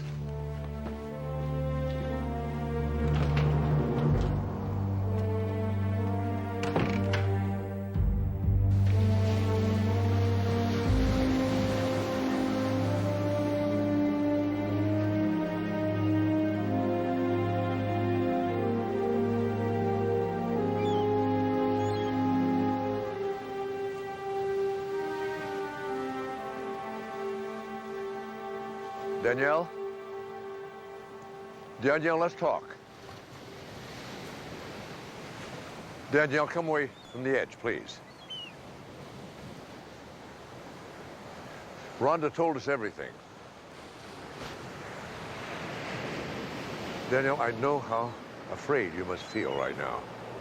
Do you? Do you really know how it feels? What it's like to wake up in the morning and you're 18 again, living in your mama's house. And you jump up to get dressed, only someone else's clothes are there. And you go downstairs to have breakfast, and these people are talking to you and touching you, and you don't know who they are. You're in some stranger's house. And then all of a sudden you're not. You're back in your own kitchen with people you love. Only you have no idea how you got there. And you think to yourself, oh, I'm stressed out. Tomorrow will be better. Only it's not, it's worse. Your friends start looking at you like you're walking around naked. Like they're embarrassed to be seen with you. And you think, what did I say? Am I drunk? Did I forget that I had too much to drink? And then you remember, You don't drink at all, so it can't be that. It's like being in some terrible nightmare and you can't wake up because it's not a nightmare, it's your life. Do you really know how that feels? No, I don't. But I know how I feel about you, and I'm not going to let you go through this alone. Not going to let me? What can you do about it? It's not exactly something I can share. There are all kinds of research going on. There are drug therapies to help slow down the process. Slow it down, but not stop it, not reverse it. Nobody gets that wild card, Danielle. We're all going to get older. We're all going to have parts that wear out. But you can't give up. You've got songs to sing, people to sing to. And how long are my fans going to want to hear me sing? Some broken-down bag lady of a pop singer. I don't want to be a pathetic old woman. All right, then don't be. Look, right now, today, tomorrow, who knows for how long, you can look at the ocean. You can smell the flowers, feel the breeze in your face. We can talk. You can go for walks. You can have a life. And when I can't play the piano anymore, when I can't remember the words, We'll cross that bridge when we come to it. you'll be there? Always. I'm so scared.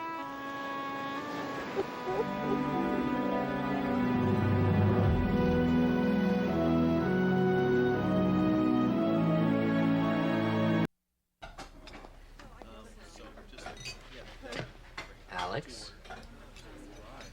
Alex! Hey! Hi. You know, they have a sleep disorder unit at the hospital. I'm fine. Everybody out! Now! Whoa, hey, let's take it easy, okay? Hank, don't do this. Sit down! Please, Hank. Shut up! Just give me the gun, okay? Why don't you go get the blinds?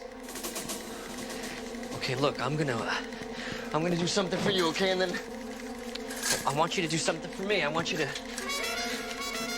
put the gun down, okay? I got something to settle. Okay, look, we could work this out, okay? You put the gun down. Both of you leave now. Look, I can't leave as long as you're threatening people. Get out or I kill them all. Look, you're making it worse. Go outside. We'll talk to him, please.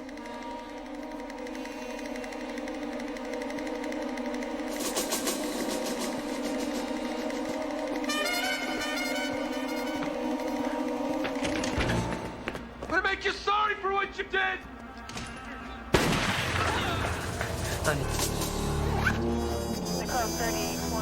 Deceased is a Captain Hank Thomas. He's attached to the Malibu Point Marine Air Station. Death was instantaneous. Anybody else hurt? No. When he came in, he fired a shot into the ceiling and then ordered everybody to leave. Everybody except the 3 Marines that were here at the table. Captain Paul Davis, Lieutenant Gene Romansky, Lieutenant Robert Martinelli. This is my father, Dr. Mark Sloan. He's a consultant with the police department. What happened? Said he was gonna make us all sorry. Put a gun to his head, pulled the trigger. Sorry for what? Well, I was engaged to Hank, but he was so jealous all the time. You know, I couldn't live with his accusations, and I had to break it off.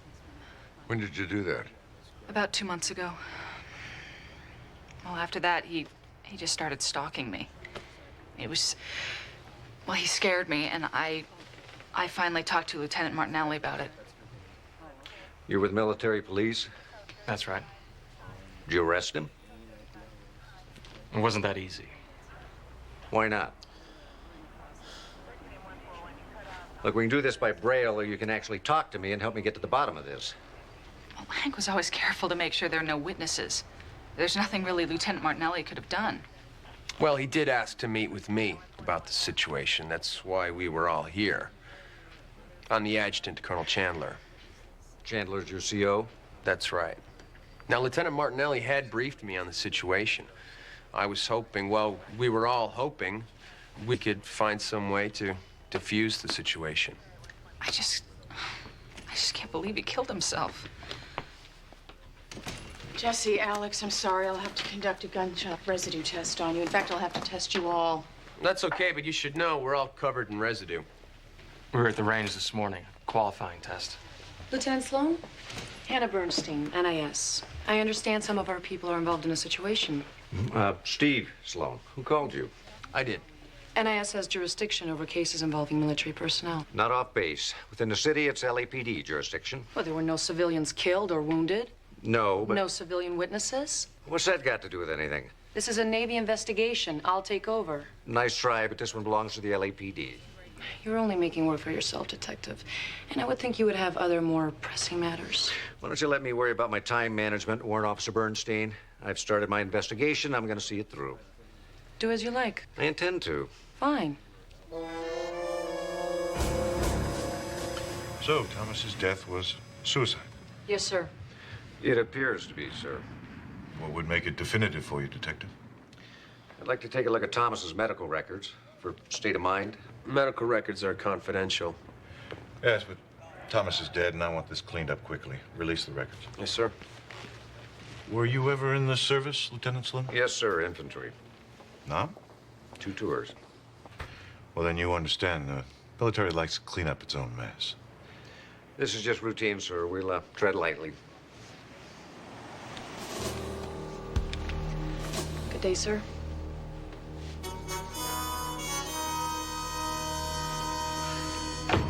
Warrant Officer Bernstein. Look, maybe we got off on the wrong foot. I'm not trying to tell you how to run your investigation or show you up or anything like that. I didn't say you were. Yeah, I'm just trying to do my job.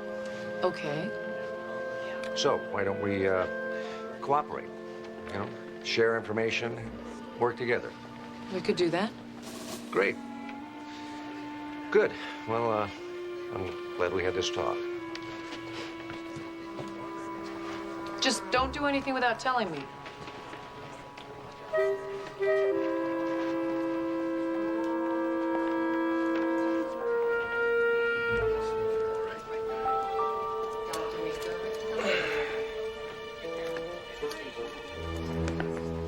You okay? Yeah, it's just been a long day. It's only 10 o'clock. Well, I didn't get much sleep last night. I was working a double shift at the mini-mart, and then I still had to study when I got home. What time did you get to bed? You remember what med school was like? Fortunately, I forgot all about the not sleeping part. I'm glad I ran into you, though. I was wondering if you had any odd jobs that need doing around the house or anything. You looking for more work? Well, I don't have my dad to go to anymore for help, and I'm a little short. Pretty much got to take care of everything on my own. Well, Alex, I admire your work ethic, but I'm a little worried about your studies and your health. It's temporary, just until Barbecue Bob's reopens. Who knows how long that's gonna be? Has anyone seen Jesse? Not this morning, no. I think there's a problem with the Thomas autopsy report. I think we should call Steve.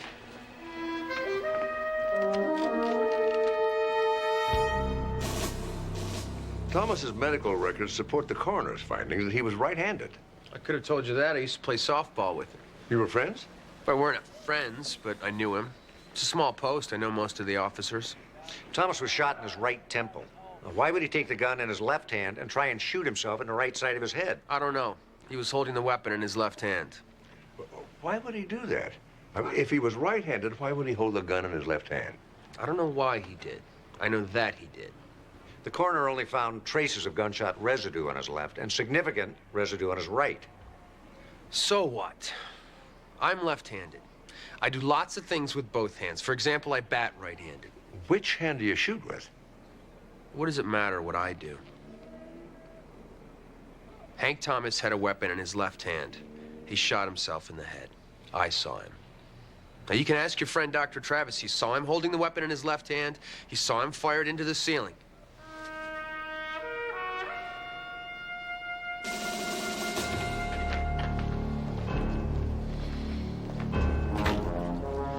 He's hiding something. How do you know? Gut feeling.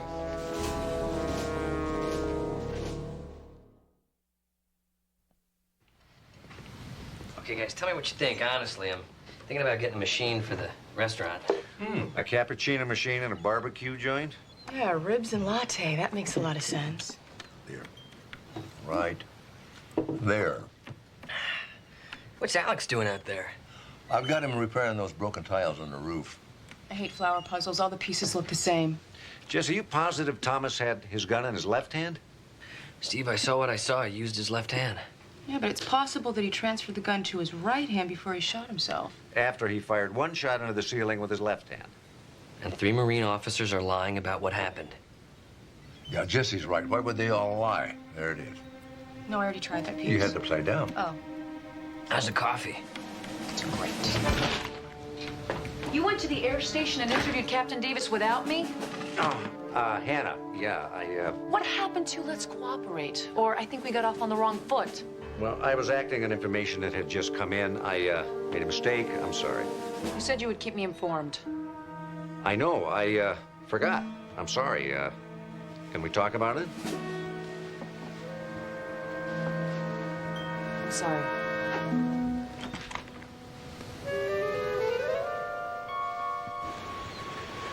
I know it looks like I tried to trick you, but I didn't. Honest. And I'm just not used to working with other people. Look, if I promise that I'll never do it again, can you quit being mad at me? I've been given orders to wrap this investigation up. Wrap it up. We haven't even gotten the answers yet. Well, as far as Colonel Chandler's concerned, we do. Thomas committed suicide. What do you think? Doesn't matter what I think. Of course it does. Why don't you just tell him? This is your first case, isn't it? No. Well, I mean, the first case I've handled, you know, by myself, yes. Well, what if I could find something incriminating before you got to me? You think Chandler lets you stay on the case? What?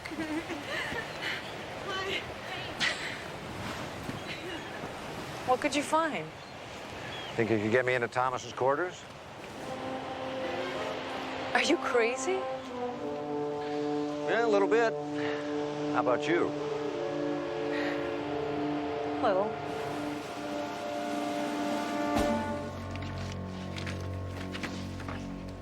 What are you hoping to find? A suicide note? Well, it'd certainly clear things up. I don't think we're gonna get that lucky.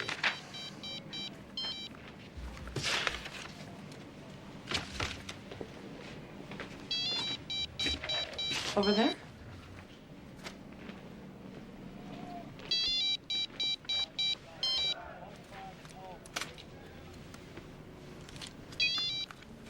Hello? Hank Thomas? What can I do for you? Western State Annuity is delighted to offer you our Gold Service life insurance policy at a substantial discount if you sign up today. Yeah, Now, this not policy- interested, but thanks anyway. Oh, well, I'm sure once you see the generous terms we have to offer. Let me ask you a question. You offer a retroactive policy? Retroactive? Yeah, life insurance for the already deceased? Of course not. Then I'm afraid you're out of luck. Telemarketer? Uh-huh. So annoying. Hey, look at this.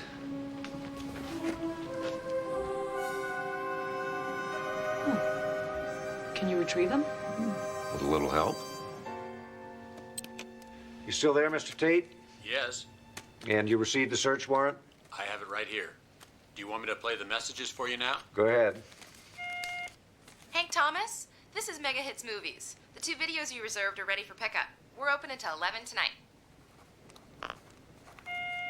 Hi, this is Vinny at the Pro Shop, confirming your tea time for 2:45. Thanks. He reserves videos, makes a golf date, and then commits suicide? This is Susan Chandler. Please call me when you get this. It's important. Thank you. Susan Chandler? Colonel Chandler's wife. I'm confused. I thought Thomas's death was ruled as a suicide. We haven't made a final determination on that yet, Mrs. Chandler. Your message said it was important for you to talk to him. Can you tell us why? Well, certainly, but it had nothing to do with his death. I would still like to know, ma'am. Well, my husband's being promoted to general, and Captain Thomas was personnel officer at the station. And what I needed was a list of all the pilots, so I could invite them down to the officers' club for a surprise wedding down party. A wedding down party? It's a celebration, a break-in, or wet down his new star with a few drinks. Did Captain Thomas call you back? No, I never heard from him. Thank you very much for your time, Mrs. Chandler. We're sorry to have bothered you. You didn't think that maybe the investigating officers would want to know about that phone call? No, I couldn't imagine what my phone call would have to do with his death. And then I heard the investigation was closed. Not by the LAPD. Well, I'm sorry I couldn't have been more help. Good day. Nice to meet you.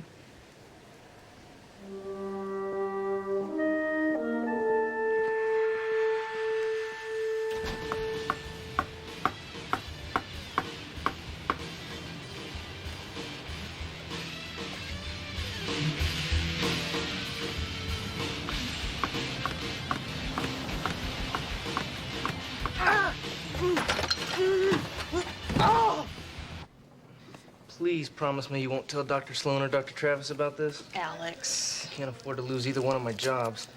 You could have fractured your arm or your leg or worse, and then where would you be? It was an accident. It won't happen again. Sit down. I'm fine. Alex, you don't have to kill yourself working 3 jobs to pay for your medical education. There are other ways. Well, I can't take out any more loans. I'll be paying them off until I retire. What about the Army? The Army? No, I don't think so. You know, they'll pay for your medical education if you just give them a few years' service. Amanda, I don't know if you've noticed, but I'm not exactly the military type. And how do you know? Have you talked to anybody about it? Do you have any idea what the military is like these days? Well... Then don't cut off your options until you know what you're talking about.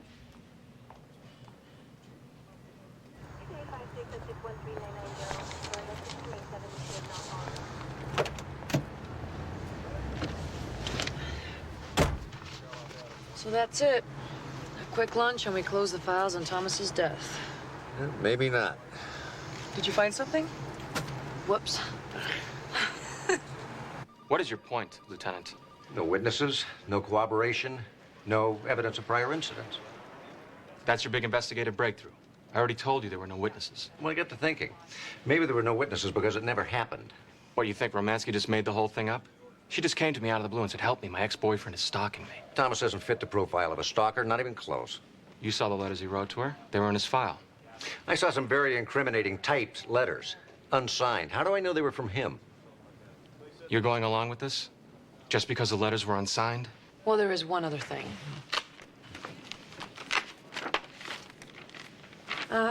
We found some notes that Captain Thomas made for himself on a marijuana bust at on-base housing last November. Where'd you get this? 2 officers were court-martialed and given dishonorable discharges. I remember. I was the officer on duty at the time. How do I know this is Thomas's? We found these notes at his quarters. I'm sure we can verify the handwriting. Although, according to you, he generally typed incriminating documents. Captain Thomas wrote that he was present at the time of the raid, but he was never charged. In fact, his name doesn't even appear on your report. That's correct. Why is that? Captain Thomas was present in the quarters at the time of the arrests, but he was in another room. No drugs were found on his person, and he assured me he had no knowledge of the presence of the drugs. Somebody was smoking marijuana in those small quarters, and he didn't know it. That's what he said, and I believed him. You not only excused him without testing for any drug use, you even eliminated his name from the report itself. It was a judgment call. It was dereliction of duty and conduct unbecoming an officer. Captain Thomas was the station's personnel officer. I chose not to report something that would only harm an innocent man's career. Lieutenant, if Captain Thomas was using any personal information about you to convince you not to arrest him... I'd be very careful if I were you. Don't make any accusations you're going to regret. Lieutenant Sloan, Warrant Officer Bernstein. Colonel Chandler wants to see you in his office. ASAP.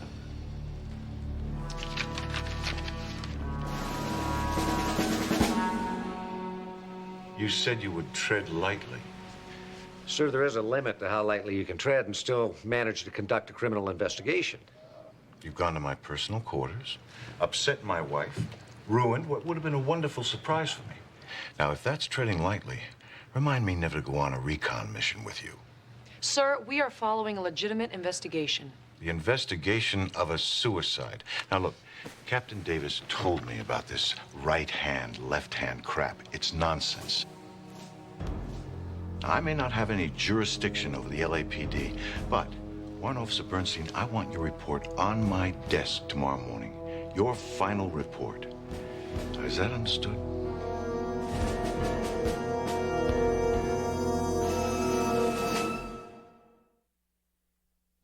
feel so sorry for Hannah. It's her first case. She feels like she's failed. Well, I guess if you're a naval investigator, you're supposed to follow orders, not hunches. Yeah, I guess. You know, I hate to admit it, but maybe Colonel Chandler's right. We're looking so hard at this thing, we're making something out of nothing. No, there's just too much that doesn't smell right. I mean, the gunshot residue alone is enough to keep the case open. Well, GSRs aren't always reliable, you know. What, are you kidding? Yeah, there's always room for doubt. Not in this case. Thomas had only a small trace of gunshot residue in his left hand. And if he in fact fired the gun, he had to have done it with his right. Sloan here. Oh, hi. Yeah, I can meet you there in about an hour. All right. It was Hannah. She wants me to meet her at the air station. Says I could have something to do with the case. So much for following orders.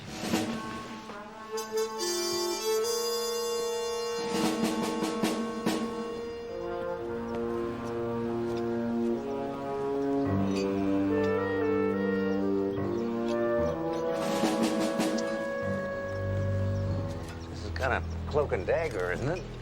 I'm officially off the case. Champagne? Non-alcoholic, I presume. We're both on duty.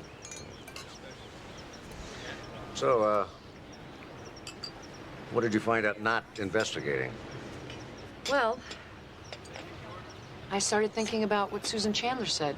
How she was having a surprise party for her husband here at the Officers Club. And? There are over 150 pilots assigned to the station. And Susan Chandler said she left a message on Thomas's cell phone to see if he could arrange for as many pilots as possible to come at the party. Take a look inside. It is kind of small, isn't it? It wouldn't hold 75 people, much less 150. Well, maybe she was planning on a lot of no-shows.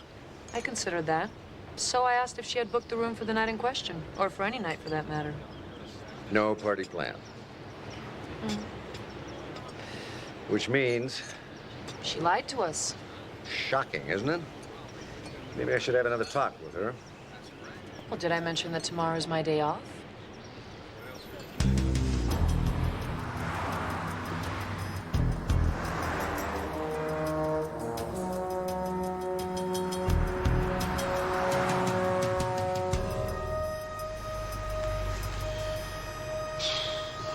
No, nothing more thrilling than a day spent on surveillance, huh? You don't think this is exciting? Following Susan Chandler from her manicurist to her bank to her dry cleaners? What were you asking Martinelli about yesterday? What do you mean? When you were asking if Thomas had anything of a personal nature on it. Oh, just fishing. Why do I get the feeling you're not telling me everything? Maybe you're just experiencing guilt pangs because you ran off without me the other day. Come on, I was in the service, I've been on military bases. Even the bigger ones are like small towns. Everybody's got their nose stuck in everybody else's business. You telling me you never I'm heard... telling you, Lieutenant, that if I knew anything that had the slightest bearing on this case, I would tell you. Unlike some people, I wouldn't just forget. Here she comes.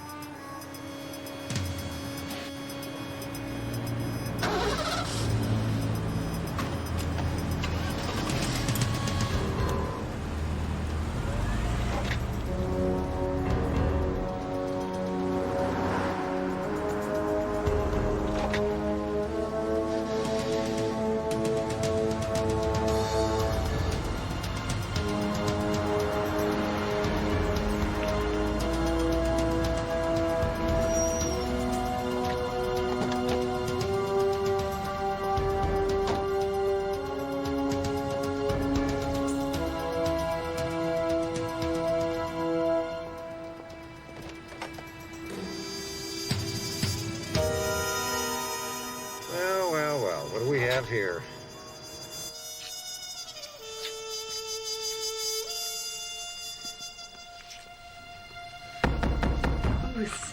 Don't worry. It's probably just a maid. You think this dump has a maid service? Captain Davis, Mrs. Chandler, open up, it's Steve Sloan, LAPD. Police?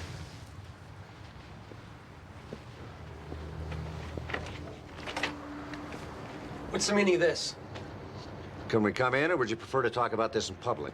What are you doing here? It's not very smart to lie to the police, Mrs. Chandler. I don't know what you're talking about. We want to know why you left that message on Thomas's cell phone. And we'd prefer the truth this time. All right. The message is easy to explain. Funny, it wasn't the first time around. Obviously, Susan and I are having an affair. When Thomas found out about it and was threatening to tell the colonel. Susan was calling him to ask, to beg not to tell him. Is it possible you've already dissuaded him? Permanently, perhaps? You really don't give up, do you, Lieutenant? You got that right, Captain. Why did you lie to us, Mrs. Chandler? I don't think that's any more your business than it was Thomas's. Listen, after Thomas killed himself, we felt safe again. Now, why would we elect to broadcast our affair? Of course, by not doing so, you were impeding a criminal investigation. So, the intrepid crime-fighting duo has uncovered the truth. The adjutant is sleeping with the colonel's wife. Scandalous, disgraceful, irrelevant. Oh, I don't know, Captain. Blackmail's a pretty strong motive for murder. There you go again, talking about murder. Get it through your thick skull. Thomas committed suicide. How awfully convenient for you. Convenient for me, inconvenient for you. But that doesn't change the facts. Nor does it change the fact that you, Warrant Officer Bernstein, are disobeying a direct order from the base commander. So, do you want to tell Colonel Chandler, or should I?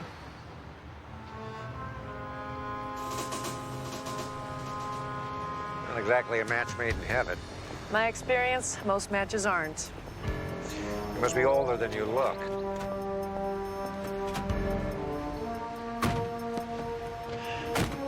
Anyway, I got a feeling that Davis is going to be a tough nut to crack. I agree. We might have better luck with the others. You have a preference? My female intuition tells me Romansky might be the weak link. Lead on McDuff?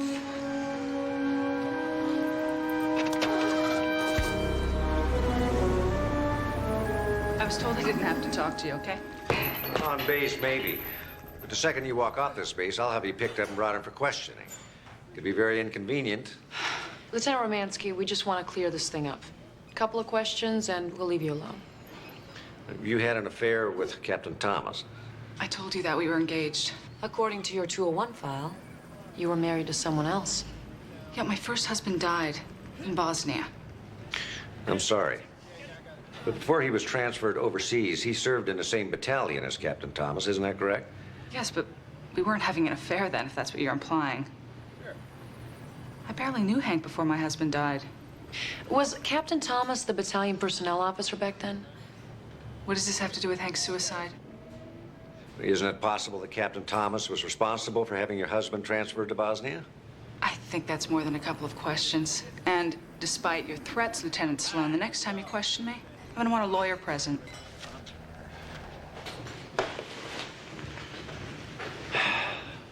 Well, that went well. Oh, I was doing fine.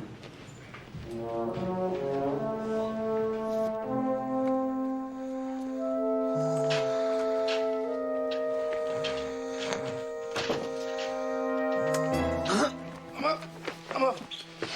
Alex, you missed your rounds. Ah, I'm sorry. You know, missing rounds can have disastrous consequences. As a doctor, your responsibility is to your patient, no matter how tired you are. I know. We have to do something about you, Alex. I mean, you can't keep this up. No matter how tired you are, somebody's going to get hurt or you're going to hurt yourself. You know, I've been thinking about dropping out for a while. Just earning some money and coming back later. Oh, I hate to see you do that. I mean, once you're out, it's hard to come back, believe me. There must be something else we can do. You know, Dr. Bentley mentioned something. I didn't give it much thought, but... Were you in the Army? Yes, so was Steve. Why? Can you tell me what it was like?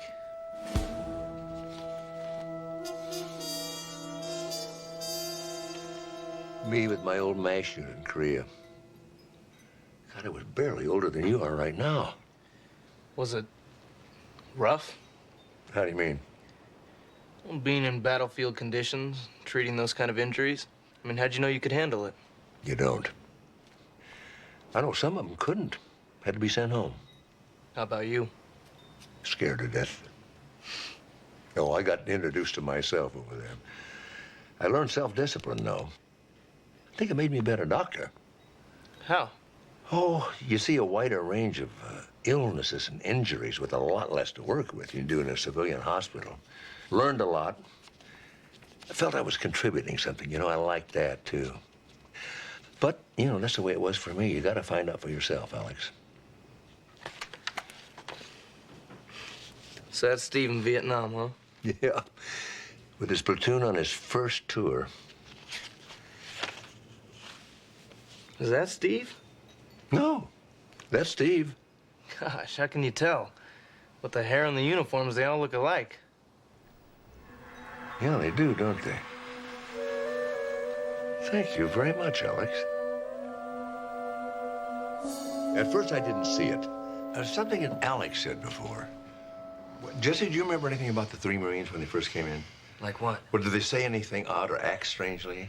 Well, you know, I thought it was weird that they kept their hats on the whole time and they never took their sunglasses off, but I figured that was just military macho. Great. Anything else?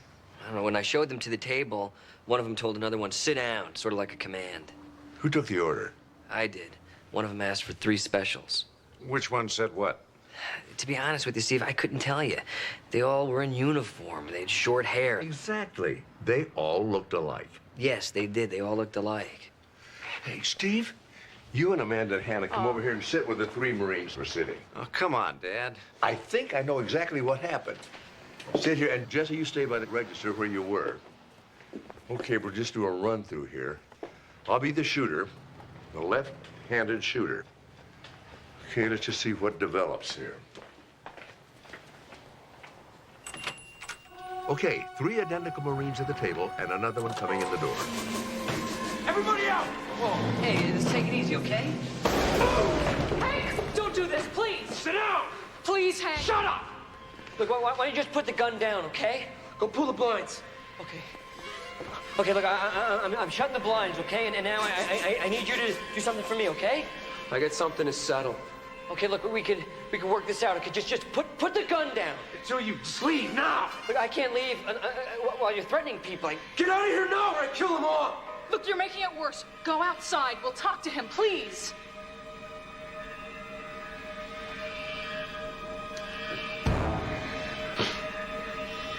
So as soon as Jesse and Alex are out the door and can't see what's going on, the Marines stood Thomas up. They changed name tags, Thomas for Davis. I'm gonna make you sorry for what you did. And then, raising the gun at an angle to make the wound look self-inflicted, Davis shot Thomas. So that Davis drops the gun on the floor, and Martinelli and Romansky help him get things all set. Then they call out on Davis's phone and report that Thomas has committed suicide. So you think Thomas was at the table the whole time? Well, I think with all 3 of them looking so much alike, it would be easy in the confusion for the witnesses to make a mistake. How is that possible? I mean, how could they get someone to cooperate like that? Maybe he was drugged. No, there was nothing in the blood toxicology. Well, I don't know how they did it or why they did it, but I am willing to bet that that's the way it happened. You have any idea how to prove it? Got to be a way, though.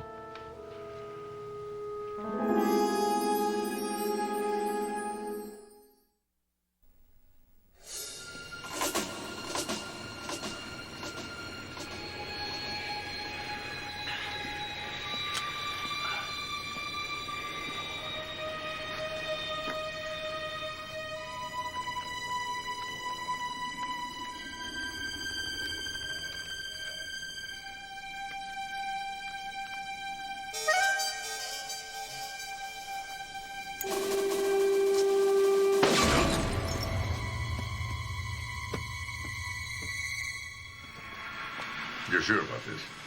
Well, Jag considers her one of their top lawyers. Glad I'm not in your shoes, Lieutenant. Falling out among thieves is never pretty. You've made some mistake, ma'am. I'm the victim here. Somebody tried to kill me. And you have no idea who. No, ma'am. What about Captain Davis or Lieutenant Romansky? Why would they want to kill me? They're worried you might be the weak link in the murder of Captain Thomas. Forgive me for saying something, but that's crazy. Whose idea was it to kill Thomas? Captain Thomas committed suicide, ma'am. That's what the 3 of you wanted everyone to think, but that's all falling apart now. I don't understand what you're saying. I thought I was here because somebody shot at me. Why are you questioning me about Thomas's suicide? Because they're connected. You know it, and I know it. Why was Captain Davis so concerned about a simple stalking case? Surely you could have handled it. Captain Davis was aware of the reports. He asked me about them. You originally said that you asked for the meeting with Captain Davis to seek his advice. I did, but Captain Davis had already asked me to keep him apprised of the situation. I don't think there ever was any stalking. I think Thomas threatened to ruin Captain Davis by exposing his affair, and Davis turned to you for help. And why would he do that, ma'am? Have you ever been to a bar in Calabasas called Hunky's? Excuse me? It's a simple question. Have you ever been to a bar called Hunky's? I don't know. Couldn't say that I have. It's a well-known gay bar, isn't it? I have a report that says that you've been there often. You knew about this. That's what you were asking him about. I thought it was pertinent to the investigation. With all due respect, ma'am, I don't believe you're allowed to ask me a question like that. Like what? I'm not asking if you're gay. All I'm suggesting is that if someone, say Captain Thomas, had proof that might suggest that you were gay, and you didn't want it found out, he might be able to force you into covering up any problems he might have.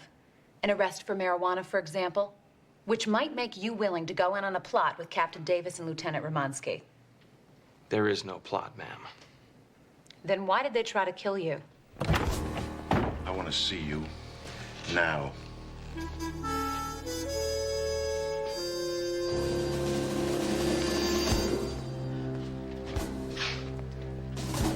You want to explain to me what you're doing? My job. You filed your final report, Warrant Officer. Captain Thomas committed suicide. Colonel, it is custom and practice for an NIS officer to keep a base commander fully informed on any investigation. But as you well know, technically, you are not my ranking officer. I report to my own independent chain of command. It is my prerogative to reopen this case. And if you have a problem with that, I suggest you take it up with my superiors in Washington. Excuse us, Colonel. We have work to do. Am I being charged, Commander? Not yet, Lieutenant. Then I'd like to be allowed to return to my post, ma'am. Fine. Just don't end up dead before you come back to us. Dismissed.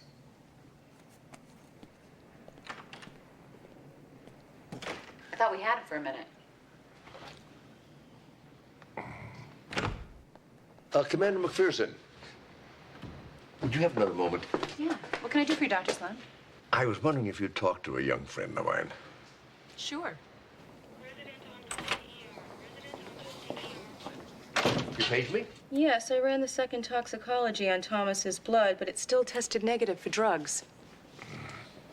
You're familiar with Rohypnol? The date rape drug.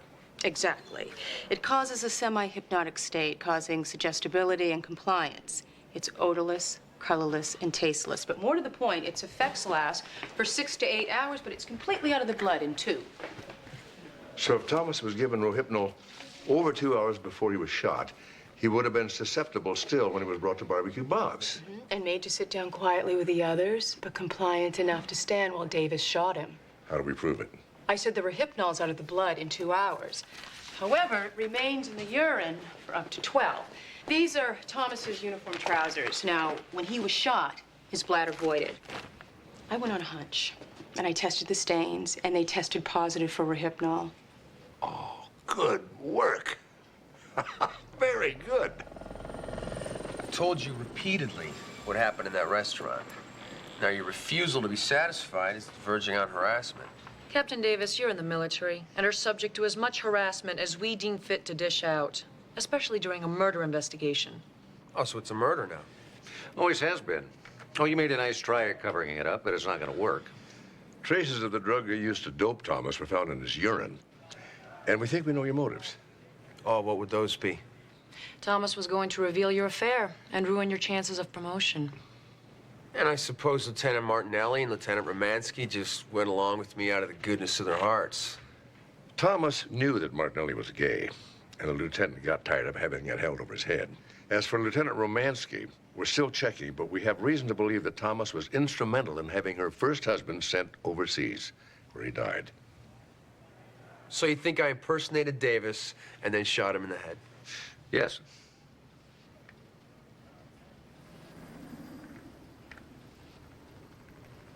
Did you find any fingerprints on the gun? Only Thomas's. Any skin flakes? No. Any traces of fluorocinolone? Fluorocinolone? It's a hydrocortisone cream used to treat severe eczema. Well, in this case, dyshydrotic eczema, caught it at Camp Lejeune. See, even with the fluorocinolone, I can't get rid of this stuff. And if I had shot Thomas, there'd be skin flakes and cream on the gun grips. So give it up. It was a suicide. I keep thinking about Davis and the smug look on his face when he held his hands up. We almost had him. And without proof, it's all just a bluff. He was right about the Rohypnol, too. You can take it as a sedative like Valium. You know, we know he wasn't using it that way, but knowing and proving are two different things. Took the old 45 out the range today, huh? Yeah, good way to blow off steam. You know, Thomas and the others were out at the military range before they came to Barbecue Bob's. Yeah, is that important? I got an idea it could be very important.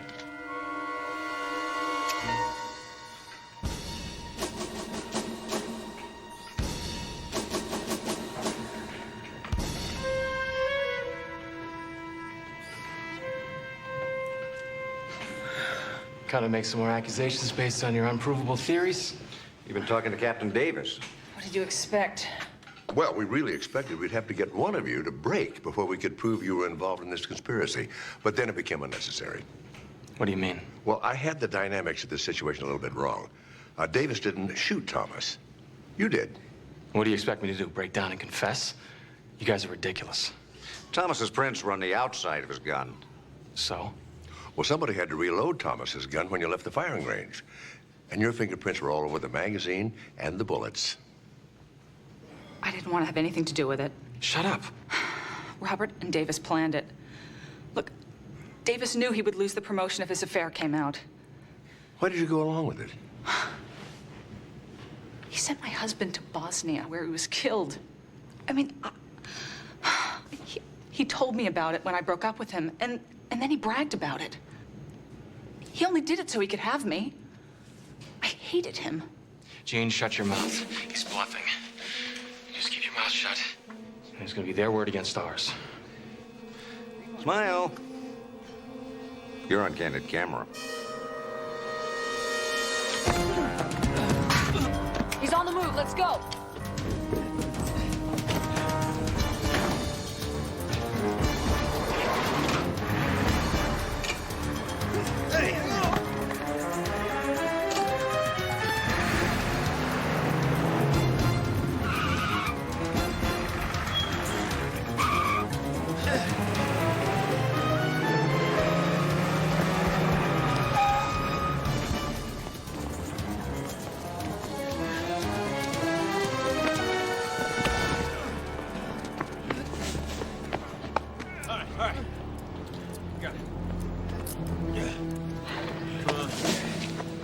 Nice job. Yeah, it was, wasn't it? Did you get it all? I might even get you a segment on America's sloppiest police chases. Oh, funny. Not bad for an army guy. Sure you want us all here? Of course I do. You guys are my family. This is a big step. I know, and that's why I want all your support. I'm sure you're doing the right thing. Well, after I'm sworn in, the Navy will pay for me to finish medical school, and then afterwards I'll owe them 4 years of service. Until then, I'll be enrolled in the ROTC program. Here we go.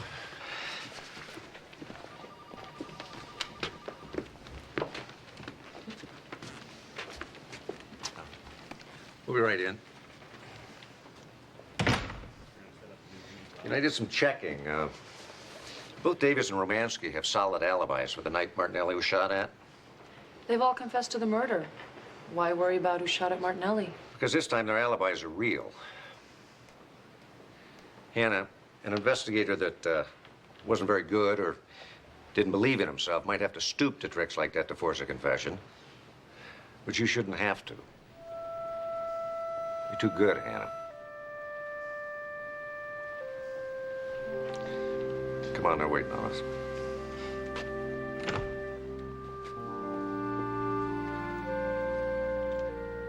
And you swear to uphold the Constitution of the United States of America and protect her against all enemies. I do. Welcome to the Navy, Cadet. Thank you. Congratulations. Thank you.